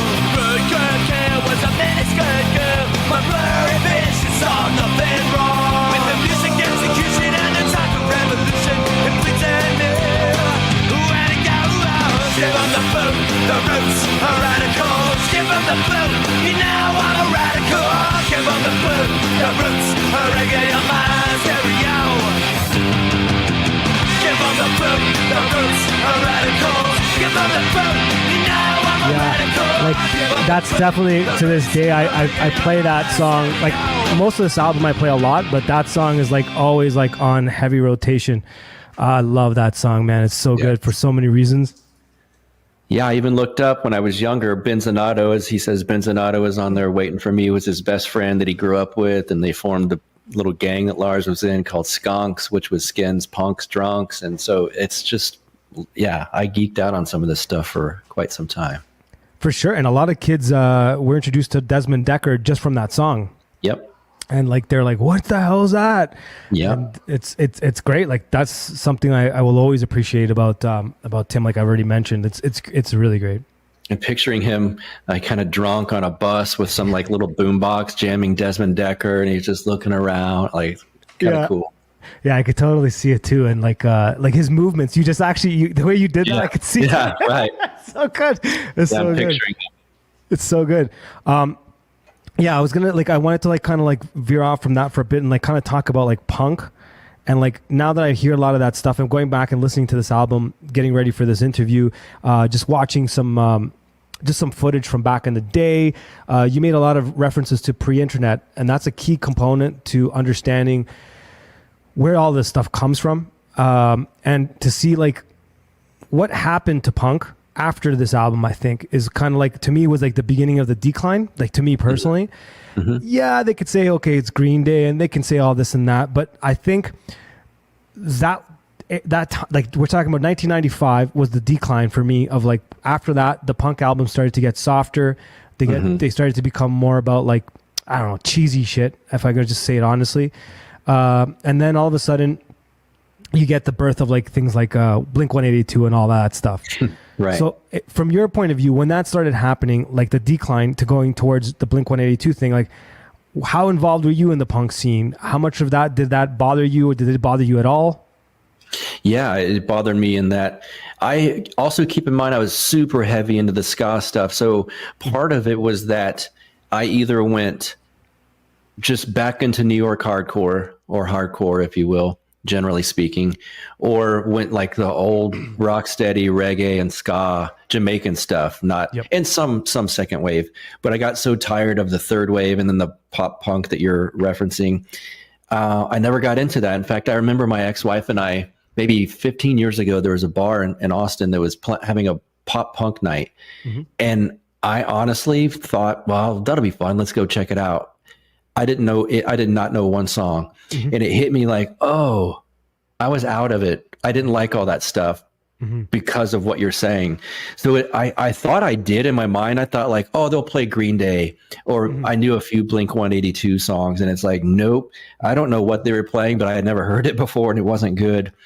And so then I also got heavily into old country and rockabilly, because as the new stuff I was into got watered down, I just went back and found like the pure stuff. And so I continued to like old oi, old punk, old hardcore, and what was new punk for for the time being. And then I just dove further back into hardcore stuff, which I would consider even Western swing, early Eddie Cochran, rockabilly stuff. That is hardcore. Yes. And so I just dove deeper into like pure forms of the stuff. That's exactly what I wanted to mention, and what you just said right there. That is like to me, punk wasn't a sound. It wasn't it wasn't your outfit. It wasn't where you bought your clothes. It wasn't any of that stuff. It was like a DIY. It was like do-it-yourself attitude. It was like, you want to start a record label, do it. You want to start a band, do it. I don't know how to play music, just do it. That was like a big thing as to what attracted me to it. It's what attracted me to early reggae. And then when I started to go back in the catalogs, because like I was into like older, classic rock. What I meant by classic rock is like the rockabilly stuff, like Sun Records. Mm-hmm. I'm talking about that stuff. I wasn't so much into like the cheesy stuff in the 70s. I wasn't into that. Neither was I. Right. At all. In fact, that was gross to me. But then I would go back after being annoyed by that, and then did exactly what you did. And I put on like, something like as simple as Jerry Lee Lewis and be like, this guy was punk rock, man. Big time. You know what I mean? And then like Little Richard, I'm like, the dude is punk rock. Like, that's for real. And then I started to get into like garage rock, like the 60s garage rock stuff. Yes. Sonics. That's just awesome. 13th Floor. Yep. That kind of stuff. And I was like, okay, Moving Sidewalks, who later became ZZ Top, also cool. Yes, yeah. Oh, Texas. Yeah. Because they're from Texas, right? Yep. Yeah. So, well, why am I saying that? Houston. Of course I know. Yeah. So, like, for me, one of the reasons why I wanted to kind of like even have this conversation, or I realized it after, like, what possessed me to want to have this conversation. And then it started to occur to me, like, I was talking to Justin Marler. We were having some conversations about like orthodoxy, where that's going. I started having conversations with some priests and some other people like in our little community. And I started to see a lot of the concerns in some direction where this is going. So hold on, I'm going to take this into a little bit of a different area here, because I couldn't even understand what possessed me to even want to have this conversation, like I said earlier. And then it occurred to me, is like, well, Justin Marler came from this scene. And then guys like him went off and, he was in sleep. We all know that. He was ready to sign a record deal and become the next big thing. Decides to abandon that. And then, everyone knows the story where that goes. But then you have guys like Ian MacKaye going to hang out with him. And he's asking these questions. And then I'm starting to see a lot of other priests that I've like getting to know, like for guys from Luxury, and Father Christopher Foley posts a picture of him with Ian MacKaye. I'm like, okay. So these guys are all in the same sort of thing. And then you mentioned that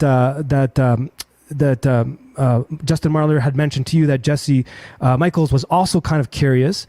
And I'm just like, okay, so everybody that I've interviewed now in our little community that have punk roots all say the same thing, that they're digging.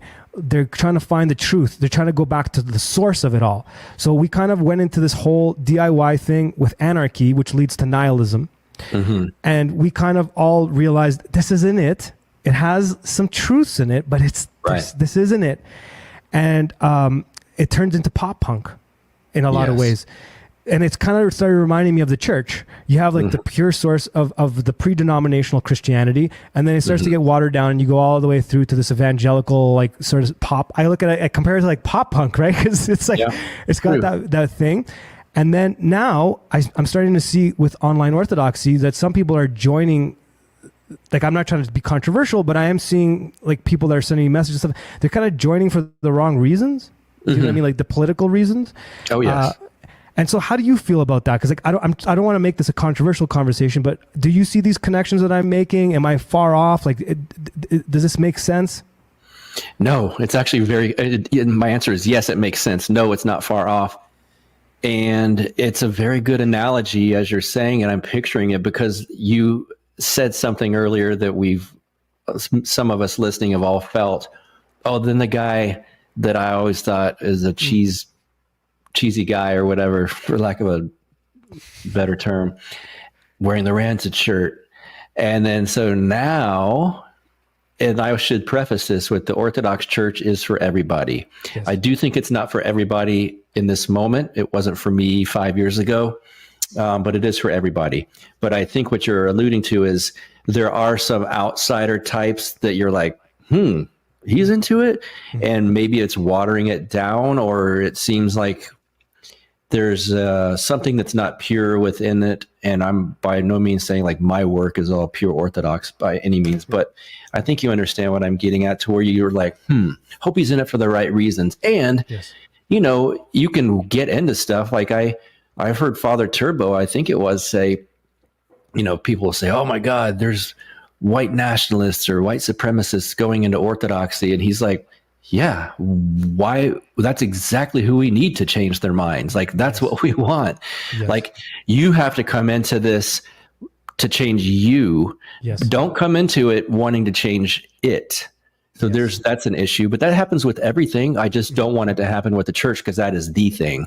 I don't like when it happens to, I don't know, a movie series or a punk music, because it happened. You're like, ugh. And then it attracts a whole other type of thing. And it's like, if that's what you want in the Orthodox Church, there's 1,000 denominations that you can go find. It's just not this one. So I think there's the temptation in all of us to try to put our mark on something or something like that. And it's like, that's fine on certain things, but just recognize, like, when you come into the church, that is the thing. That's not a thing you're getting into. It's literally the thing of all things. So that's when you have to be a little more humble, I would say. You just gave me a Buck Johnson answer, which I always adore and love. Your response is perfect. It's exactly what I was looking for, and the kind of direction I wanted to take this towards the end. Now we're towards the end now, and it's a great way of summing this up. I agree.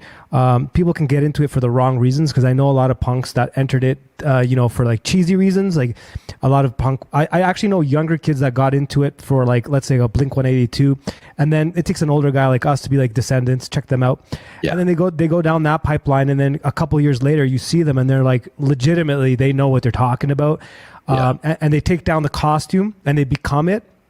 They start to look for the purity of it, and they're like, you know what? Because of you, I got into Link Ray. Like, I had this kid go send me a thing. He's like, Link Ray. I'm like, how did you get to Link Ray from me? And then he's like, well, I went from Descendants to and I'm like, beautiful.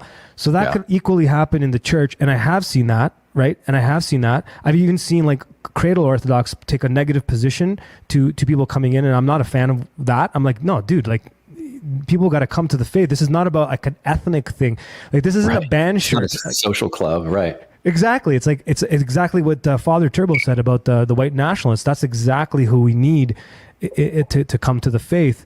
So there is that, and then there are the few that or the many that kind of get into it, kind of like how we were talking about earlier, those guys moving to San Antonio, or those guys moving to the Bay, or they're moving to Toronto. They think it's like one way. They get in there like, yeah, okay, and then they're like, this isn't for me, I'm out. They're on the first train back to New Orleans, right? So I'm seeing some of that, and that's okay. Like, maybe we need that as a faith and all that. But I wanted to kind of like sum up the whole DIY plus anarchy, because I was like working on like a formula. I'm like, DIY, do it yourself, plus anarchy equals nihilism. And I think we've all felt that. But if you take DIY and you add God to it, it leads to the proper monarchy. So I'm working on this formula right here. Okay. I'm gonna be dwelling on that now. Okay. Yeah, and if you find any holes, let me know, because what we're working on as a not to plug the Bored No More thing, but Manny and I were sitting around talking about Bored No More, this zine thing that we're trying to do, like all of it that we're trying to piece together. We want to do shout outs to everyone that has inspired us and all that stuff. And I started to realize, after going back into all this like punk history, I'm like, we're literally doing what has been done 100 times with like Maximum Rock and Roll, and then they create the label, and then you have like Lookout label like the label Lookout Records and all this stuff, and I'm like, we're kind of doing the sort of the same thing, but let's not let this fall apart. And in Jamaican culture, you see this with reggae too, by including God. Yes. So I just kind of wanted to leave it. I think that's pretty punk rock. It's there was a line about in the Journey to the End of the East Bay, and it said something like, too much attention unnecessarily broke us up, or something like that. Yes. And so there's always that temptation or threat when it's too many outside voices that don't have the right intentions. It's kind of like you have to keep your discernment, your walls of discernment up big time. Yes. There's certain things Father Turbo told me, I'm not going to repeat, but I'm thinking of some of the things he said, like just watch out. And what's that phrase? He said that to me so many times, I should know it. Something as nice as a dove, peaceful as a dove, as cunning as a snake, or something along those lines. Oh, yeah, that sounds pretty Father Turbo. Yeah. I see where he's going with that. And I think that's very, very true. It's very true, because that's the easiest way to sneak yourself in is as a dove. And then you find out it's a costume and it's a totally different thing. And I think, especially with the last couple of weeks news cycle coming out of not just the US, but predominantly in the US, like you could see that's kind of creeping its ugly head again. You see like a mass amount of like people taking sides and jumping on things, and I totally get it, like as I would too, and I do have an opinion, but I could kind of see that if you get too caught up in that, it could be like that punk rocker that won't let go. You know what I'm saying? That'll be like 60 and still like records in his mom's basement kind of guy. Yep. So. We're at the end of this, and I kind of wanted to like leave any space open. Like, did you have any final thoughts on any of the things we discussed? Punk rock, the scene, the album, any of that stuff? Well, I was thinking of a line also that I didn't mention it earlier, and it was the one we kind of joked about the line where he says, "This is a Mecca," and this place is a Mecca, and Tim responds with, "This ain't no Mecca. This place is effed." Mm-hmm. And I started thinking about Justin, how I wonder if he was thinking that being in the East Bay punk scene and doing the things, going through the things he was going through. And he's like, I thought this was going to be like the way out. Yep. And just recognizing maybe what was wrong with certain parts of culture and society and the world, and just looked into the wrong spot. And then next thing you know, he's in Platina, California. And it's like, this is a Mecca. Yes. And so I wonder if that kind of thought ever went through his head. I've not asked him, but I was thinking about that. And then while we're on the subject of him, he did text me, and he just got his, was it test pressing? Is that what the term is in the mail with his book? The proof copy. Proof copy. So yeah, for you guys listening, Youth of the Apocalypse, the remake, the reissue, the part 2.0 is coming out soon.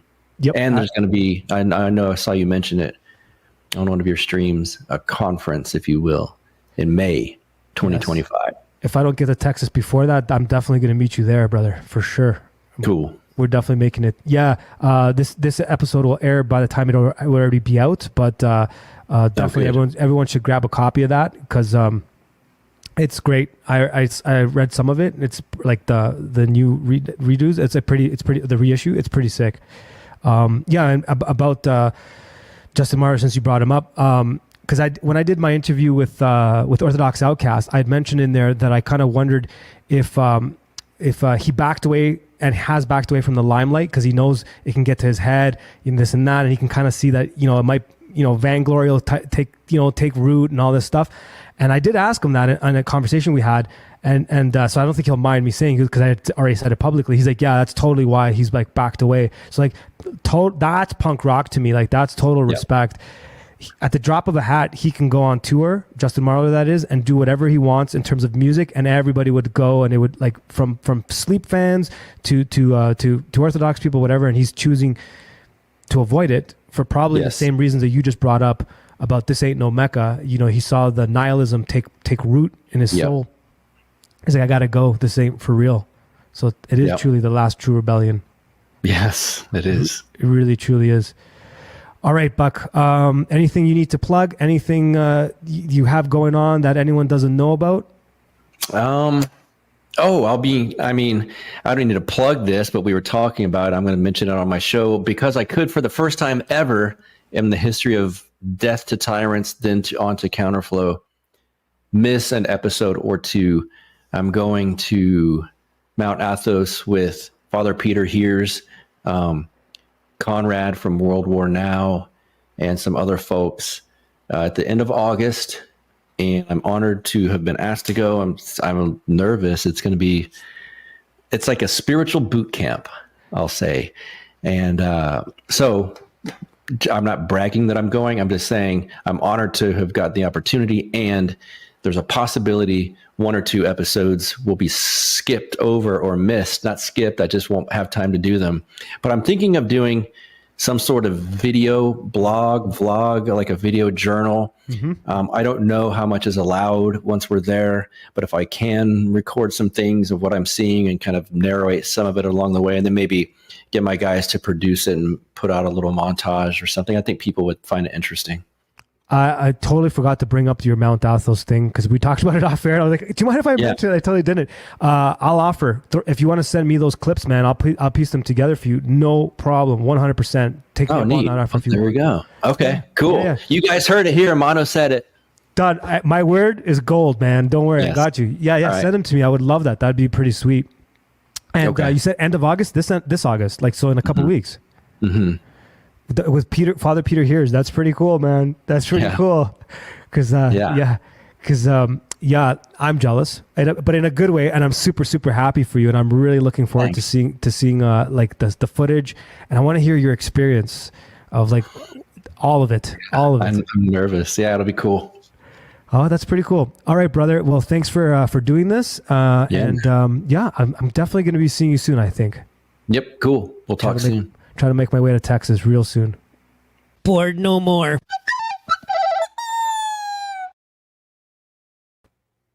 Yo, what's going on, guys? That's the tail end of it. That was my little chit chat with the wonderful and magnificent Buck Johnson. So anyways, so there was some. By the way, I love you guys. Can I just start saying that? Like, I love you guys.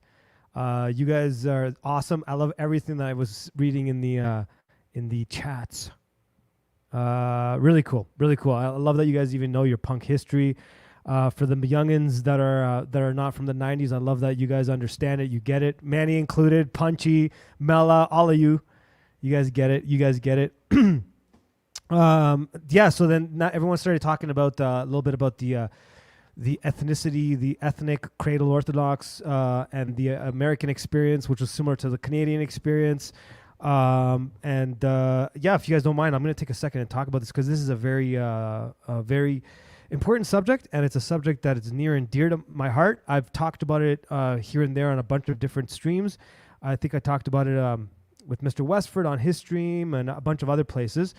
So I was born cradle Orthodox, and then I left for a long time, and I came back. So I also grew up in when you grow up in a Greek household, nationalism from a positive standpoint is a very, very big part of our upbringing, and it's even said you're not Greek if you're not Orthodox and blah blah blah.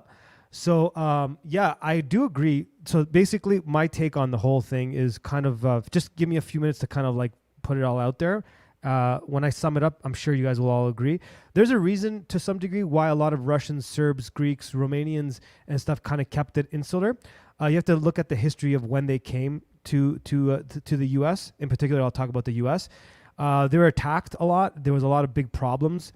How they called Italians wops. Well, it wasn't easy for Greeks and Russians and Serbians as well. There's a lot of attacking and this and that. Also for us, for Greek culture, that's how they got a lot of their language, and they maintained it through Greek schools and all that. So it was always intertwined with the church. And I speak for Serbians and Orthodox too, that I grew up with as well. We all went to Greek school, Serbian school, Russian school. We did Greek dancing, Russian dancing, Serbian dancing, all of that stuff. So it's kind of like ingrained in our culture. It's kind of hard to even separate it. It's not like Protestantism exactly in the same way. There is a difference. So a lot of you guys may have been raised Protestant or whatever. Even Italians, I grew up with a lot of Italians. It's not the same. Their version of how religion fit with their culture was a little bit different than it did for Greeks, Serbians, and Russians. It was Italian culture. It was kind of like, it's not an insult to Italians. I grew up with a lot of Italians. I married an Italian, so I know the culture well. Manny's half Italian and Portuguese. Catholics had this in general. Portuguese would fit in this category too. It was more of like a symbol or an emblem that they would wear like as a badge on their shirt. I'm Italian, I'm Catholic. I do the Hail Mary stuff and blah, blah, blah. It wasn't the same exactly. So there's that component to it. But then I do agree, it closes you off from the rest of the population. Now, if it's about orthodoxy and spreading orthodoxy, you're not helping by keeping it in Greek, by keeping it in Serbian, by keeping it in Russian. It makes it harder for someone that wants to convert or that's interested. Also, they felt because they felt very closed, the ethnic Orthodox, they kind of shut out the rest of the world too.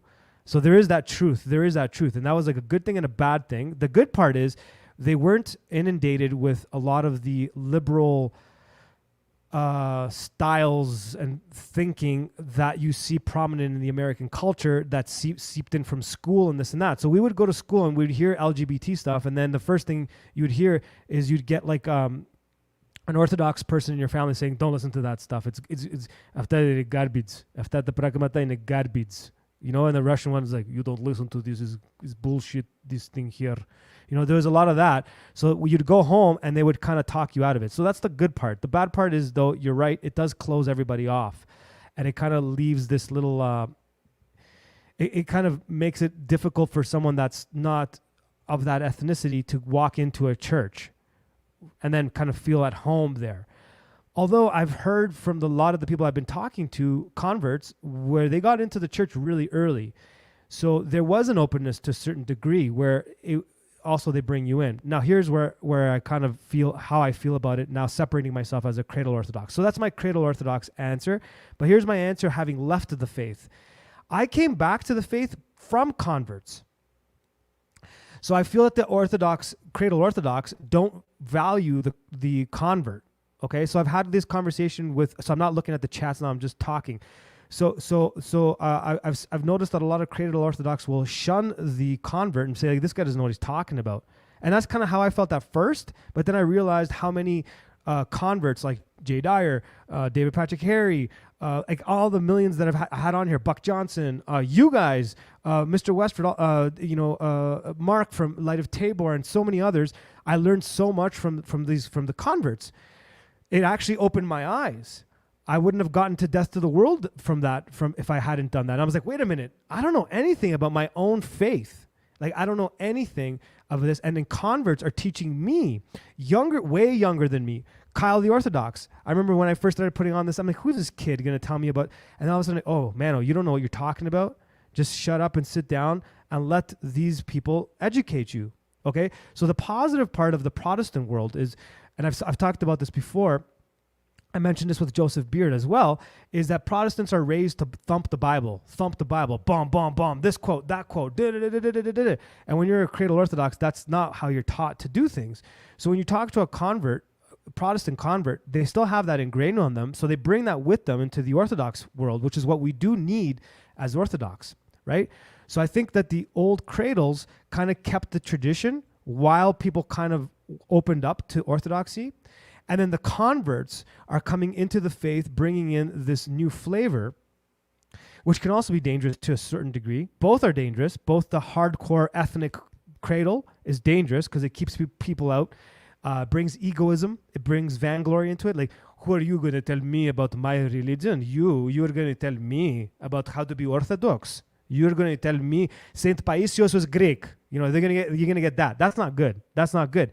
And then you're going to get the Protestant negative part where it's like, you don't know your Bible. You don't know your script. It's okay to take this church song and make it into a hardcore song. And I was talking about this with Father Chris on a call where it's like, you can't take Christos Anesti and make a hardcore version of Christos Anesti. That's sacrilege. You can't do that. But you can make music, because that's common in Protestantism. They'll take some hymns and they'll make a hardcore version of it, and that's okay.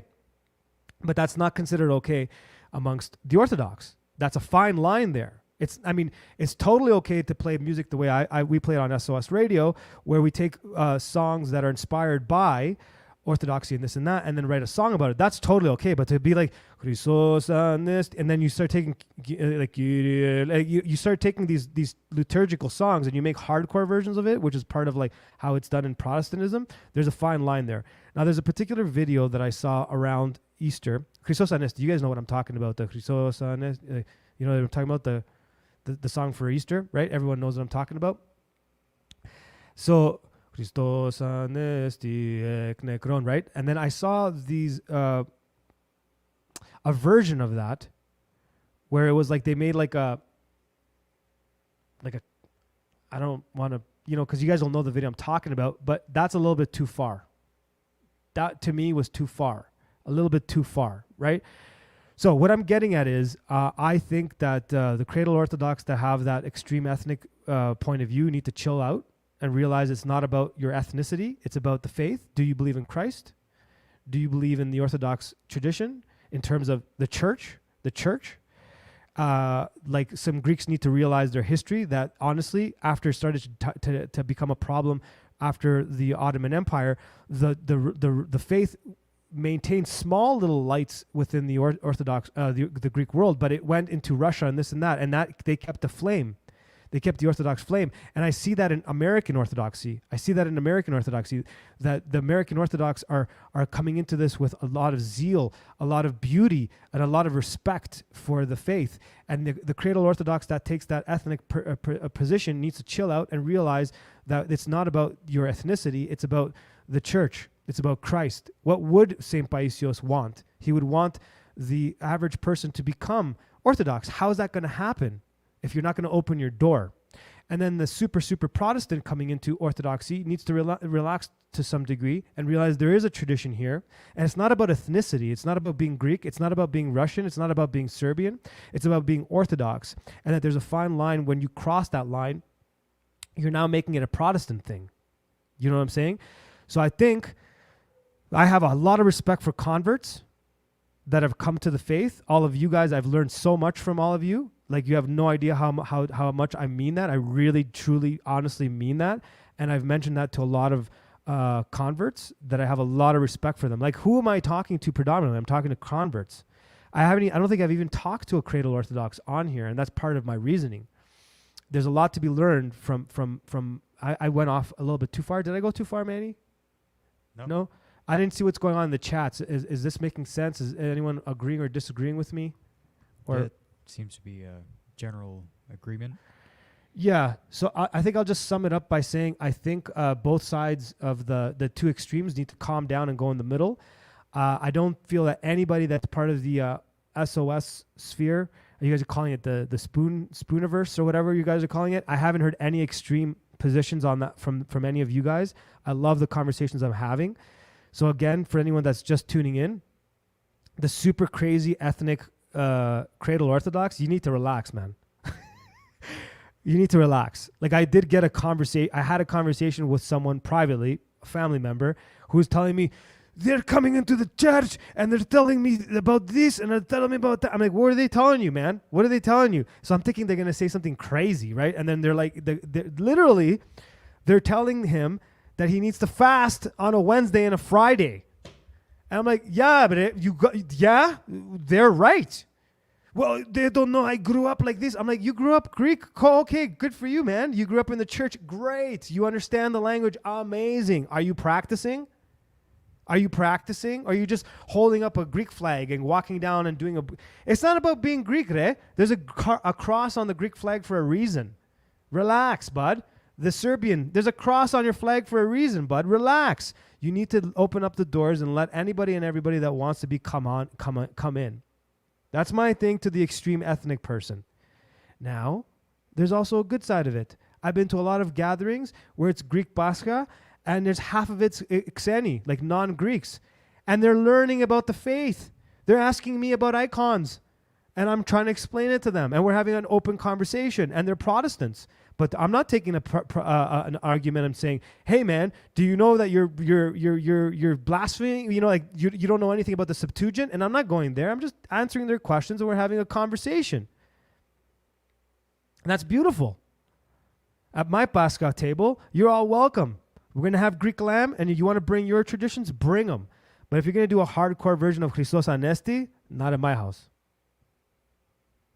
Not at my house.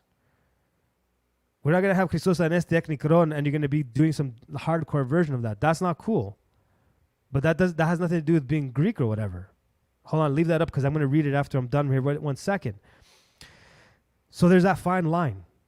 But then I also told this Greek guy, I'm like, have you listened to the converts? They know their information well. They're teaching me things that I had no idea about. I'm going off and like learning from young converts that come from a Protestant background that are teaching me stuff, and I have to take my ego, chill out, relax, put it in my back pocket, and listen. So that's the extremes that I'm seeing. So for the Protestants coming into this tradition, that's great. Maybe chill out and don't make it Protestant either.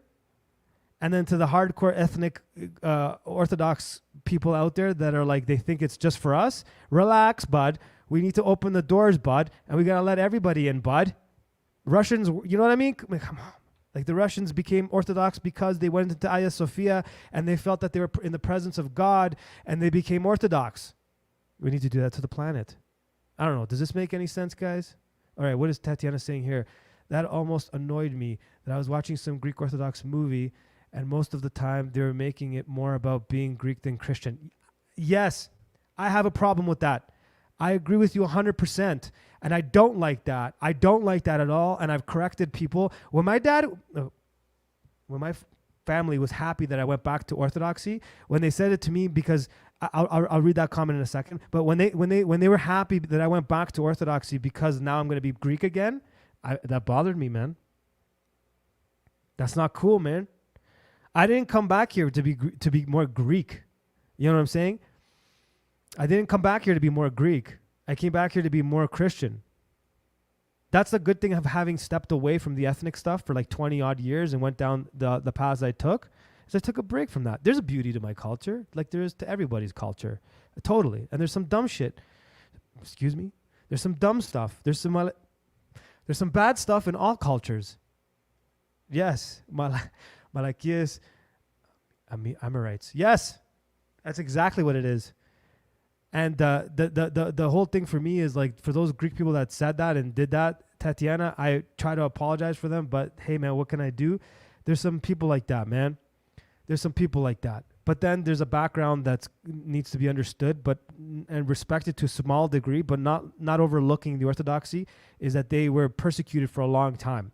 Greeks, Russians, Serbs, particularly the Balkans, they were under Ottoman Empire for 400 to 500 years, right? So that breeds this type of nationalism and a belief that you had to maintain your nationalism through the faith, and the faith was the key core connector. In Cyprus, they had a different blend of orthodoxy, a little different brand.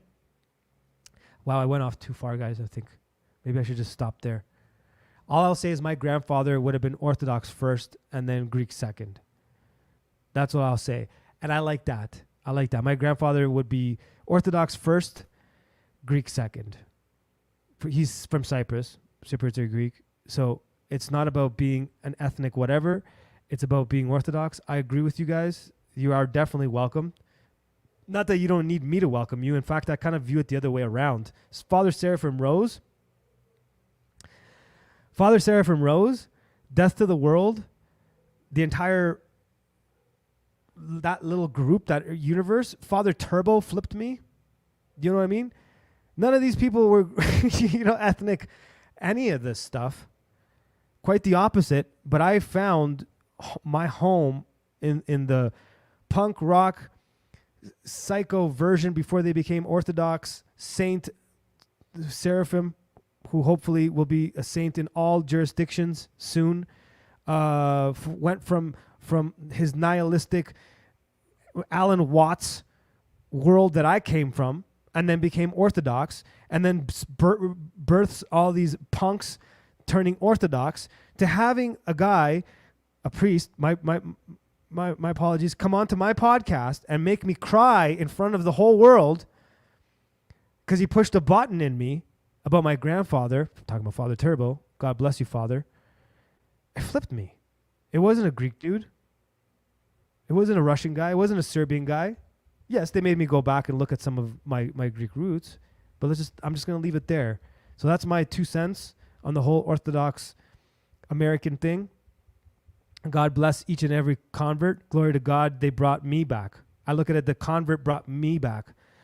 The convert brought me back. And I'm not going to sit here and respect that. Of course I will. Of course I will. I have a lot to learn from all the converts.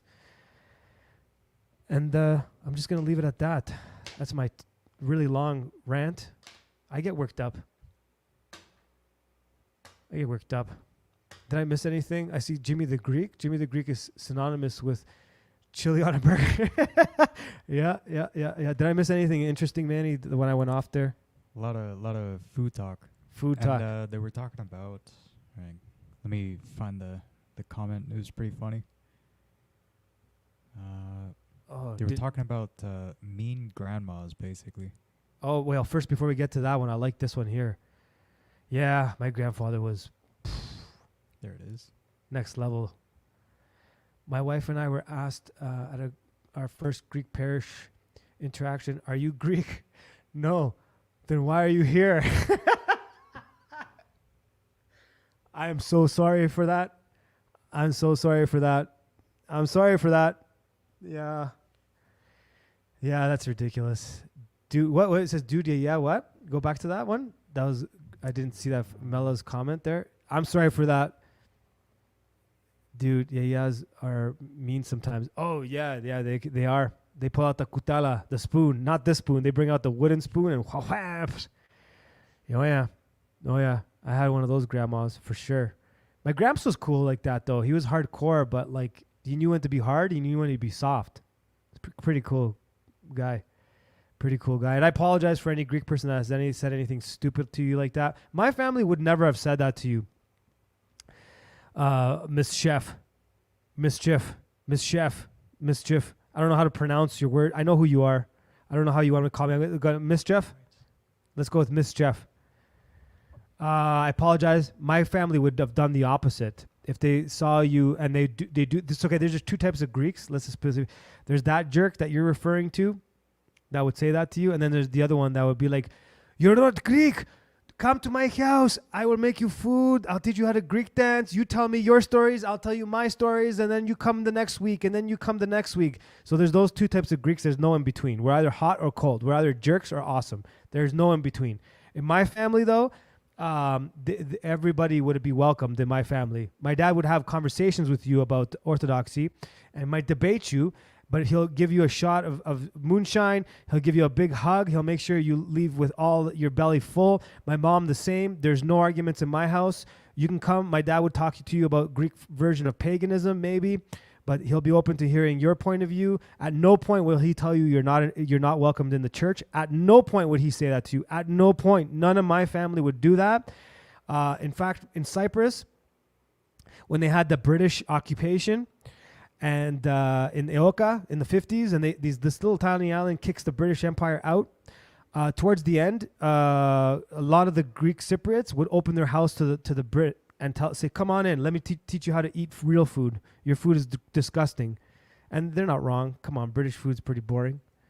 You know what I'm saying? And they'd have a conversation with them. At no point would they tell them to leave the church. So my apologies, Mischief, for that. I know those Greeks. And I do know those Greeks, and I do not like those people. Every culture has their malakis. We definitely have ours, but we're only extreme. We're only hot and cold people, man. We either dance and drink with you and eat with you or kick you out. No in between. In my house, you're always welcome, all of you. Greek, Serbian, American, whatever. You know what? We were talking about New Orleans earlier. Southern hospitality is awesome. And I'm going to tell you right now, when I come to the South and I come through, we're going to share hospitality. I'm coming through Texas. I'm coming through. We're going to New Orleans. We're going to Tennessee. We're going to Montana. And we're going to make a stop in Missouri. Absolutely. And you guys are going to welcome us, and we're going to welcome you in the same way. Bring me into your house. I'll cook for you. Me and Manny, we're going to cook for you guys. And then, you know what? Wherever our homestead is, whether it's here in Mexico or back in Canada or whatever, you guys can come at any point, and it's open. There's none of this nonsense, ethnicity garbage. It's so stupid, man. I like one last thing. So I'm telling this Greek guy, and he's telling me about orthodoxy. I don't know anything. This guy clearly doesn't know anything either. So I start talking to him about Father Seraphim Rose. He has the audacity to tell me... Maybe I should keep that to myself. Let me just put it this way. We have jerks. We have jerks, but we have also awesome people too. If Mr. Cosmas, Peter Cosmas, my buddy that I met through the podcast, Greek guy in Toronto, I've never met him face to face. We grew up in the same hood. We grew up with the same people. He's in our network group and all that stuff. He'll tell you the same thing, man. You're welcome in all our homes. He's a good Greek guy. That goes for Serbs too and Russians. I know a lot of Serbs that would open their house to you too. I know a lot of Serbs that would kick you out. I know a lot of Russians that'll do the same thing. you know what? We're all Orthodox at the end of the day. That's what we got to look at it that way. Anybody else have any comments or any things you guys want me to say before I end this Bored No More stream, which turned into something else? I don't know what it turned into. Riga, bless you, sister. UK, far away. Who's in the UK? Riga? You're in the UK? So. Oh, yeah. UK's got a lot of us. I hope they're treating you well over there. All right, my dear friends, this is the end of it. We are signing out. This is SOS. No, Bored No More Network. This is the Bored No More Network. We're going to soon have to pull all our SOS radio off of YouTube because shortly we're going to be monetized to be taking subscriptions on YouTube. So therefore, we're going to have to pull all our music content off of there because they're coming after us. They do not like us for a number of reasons. This is definitely an issue too. So before they start calling us Christian nationalists or whatever they're calling us nowadays, we're gonna have to pull all that. It's gonna be still on. We're gonna be putting it all on our Patreon. It'll be free. You don't have to. It won't be behind a paywall. So make sure you follow us on Patreon and all that stuff. We got a lot of stuff coming up for the Patreons tomorrow. Our Patreons, whatever you call them, for all our friends supporting us on Patreon. Tomorrow we will be. I will be putting a little bit of an announcement as to what the big surprise is. 2 weeks from now, I have a really awesome interview that you guys are going to all want to hear about. And then for all the rest, we'll let you guys know soon. Just have to confirm a few things. Everyone will know all about that. What am I missing, Manny?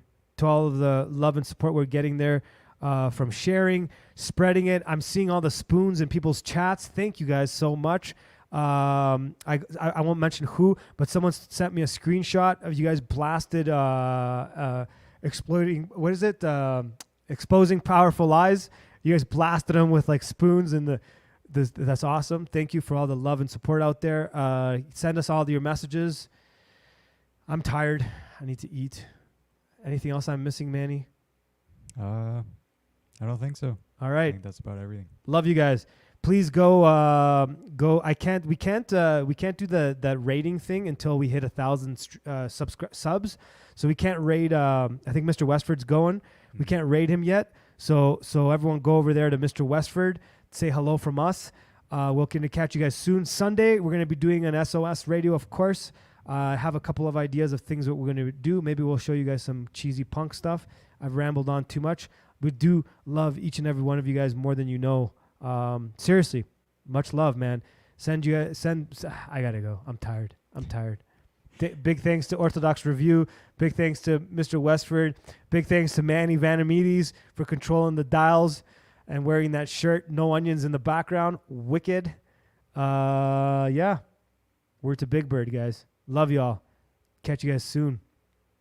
All right, I'll hit him with a splash and then it's done. Splashes.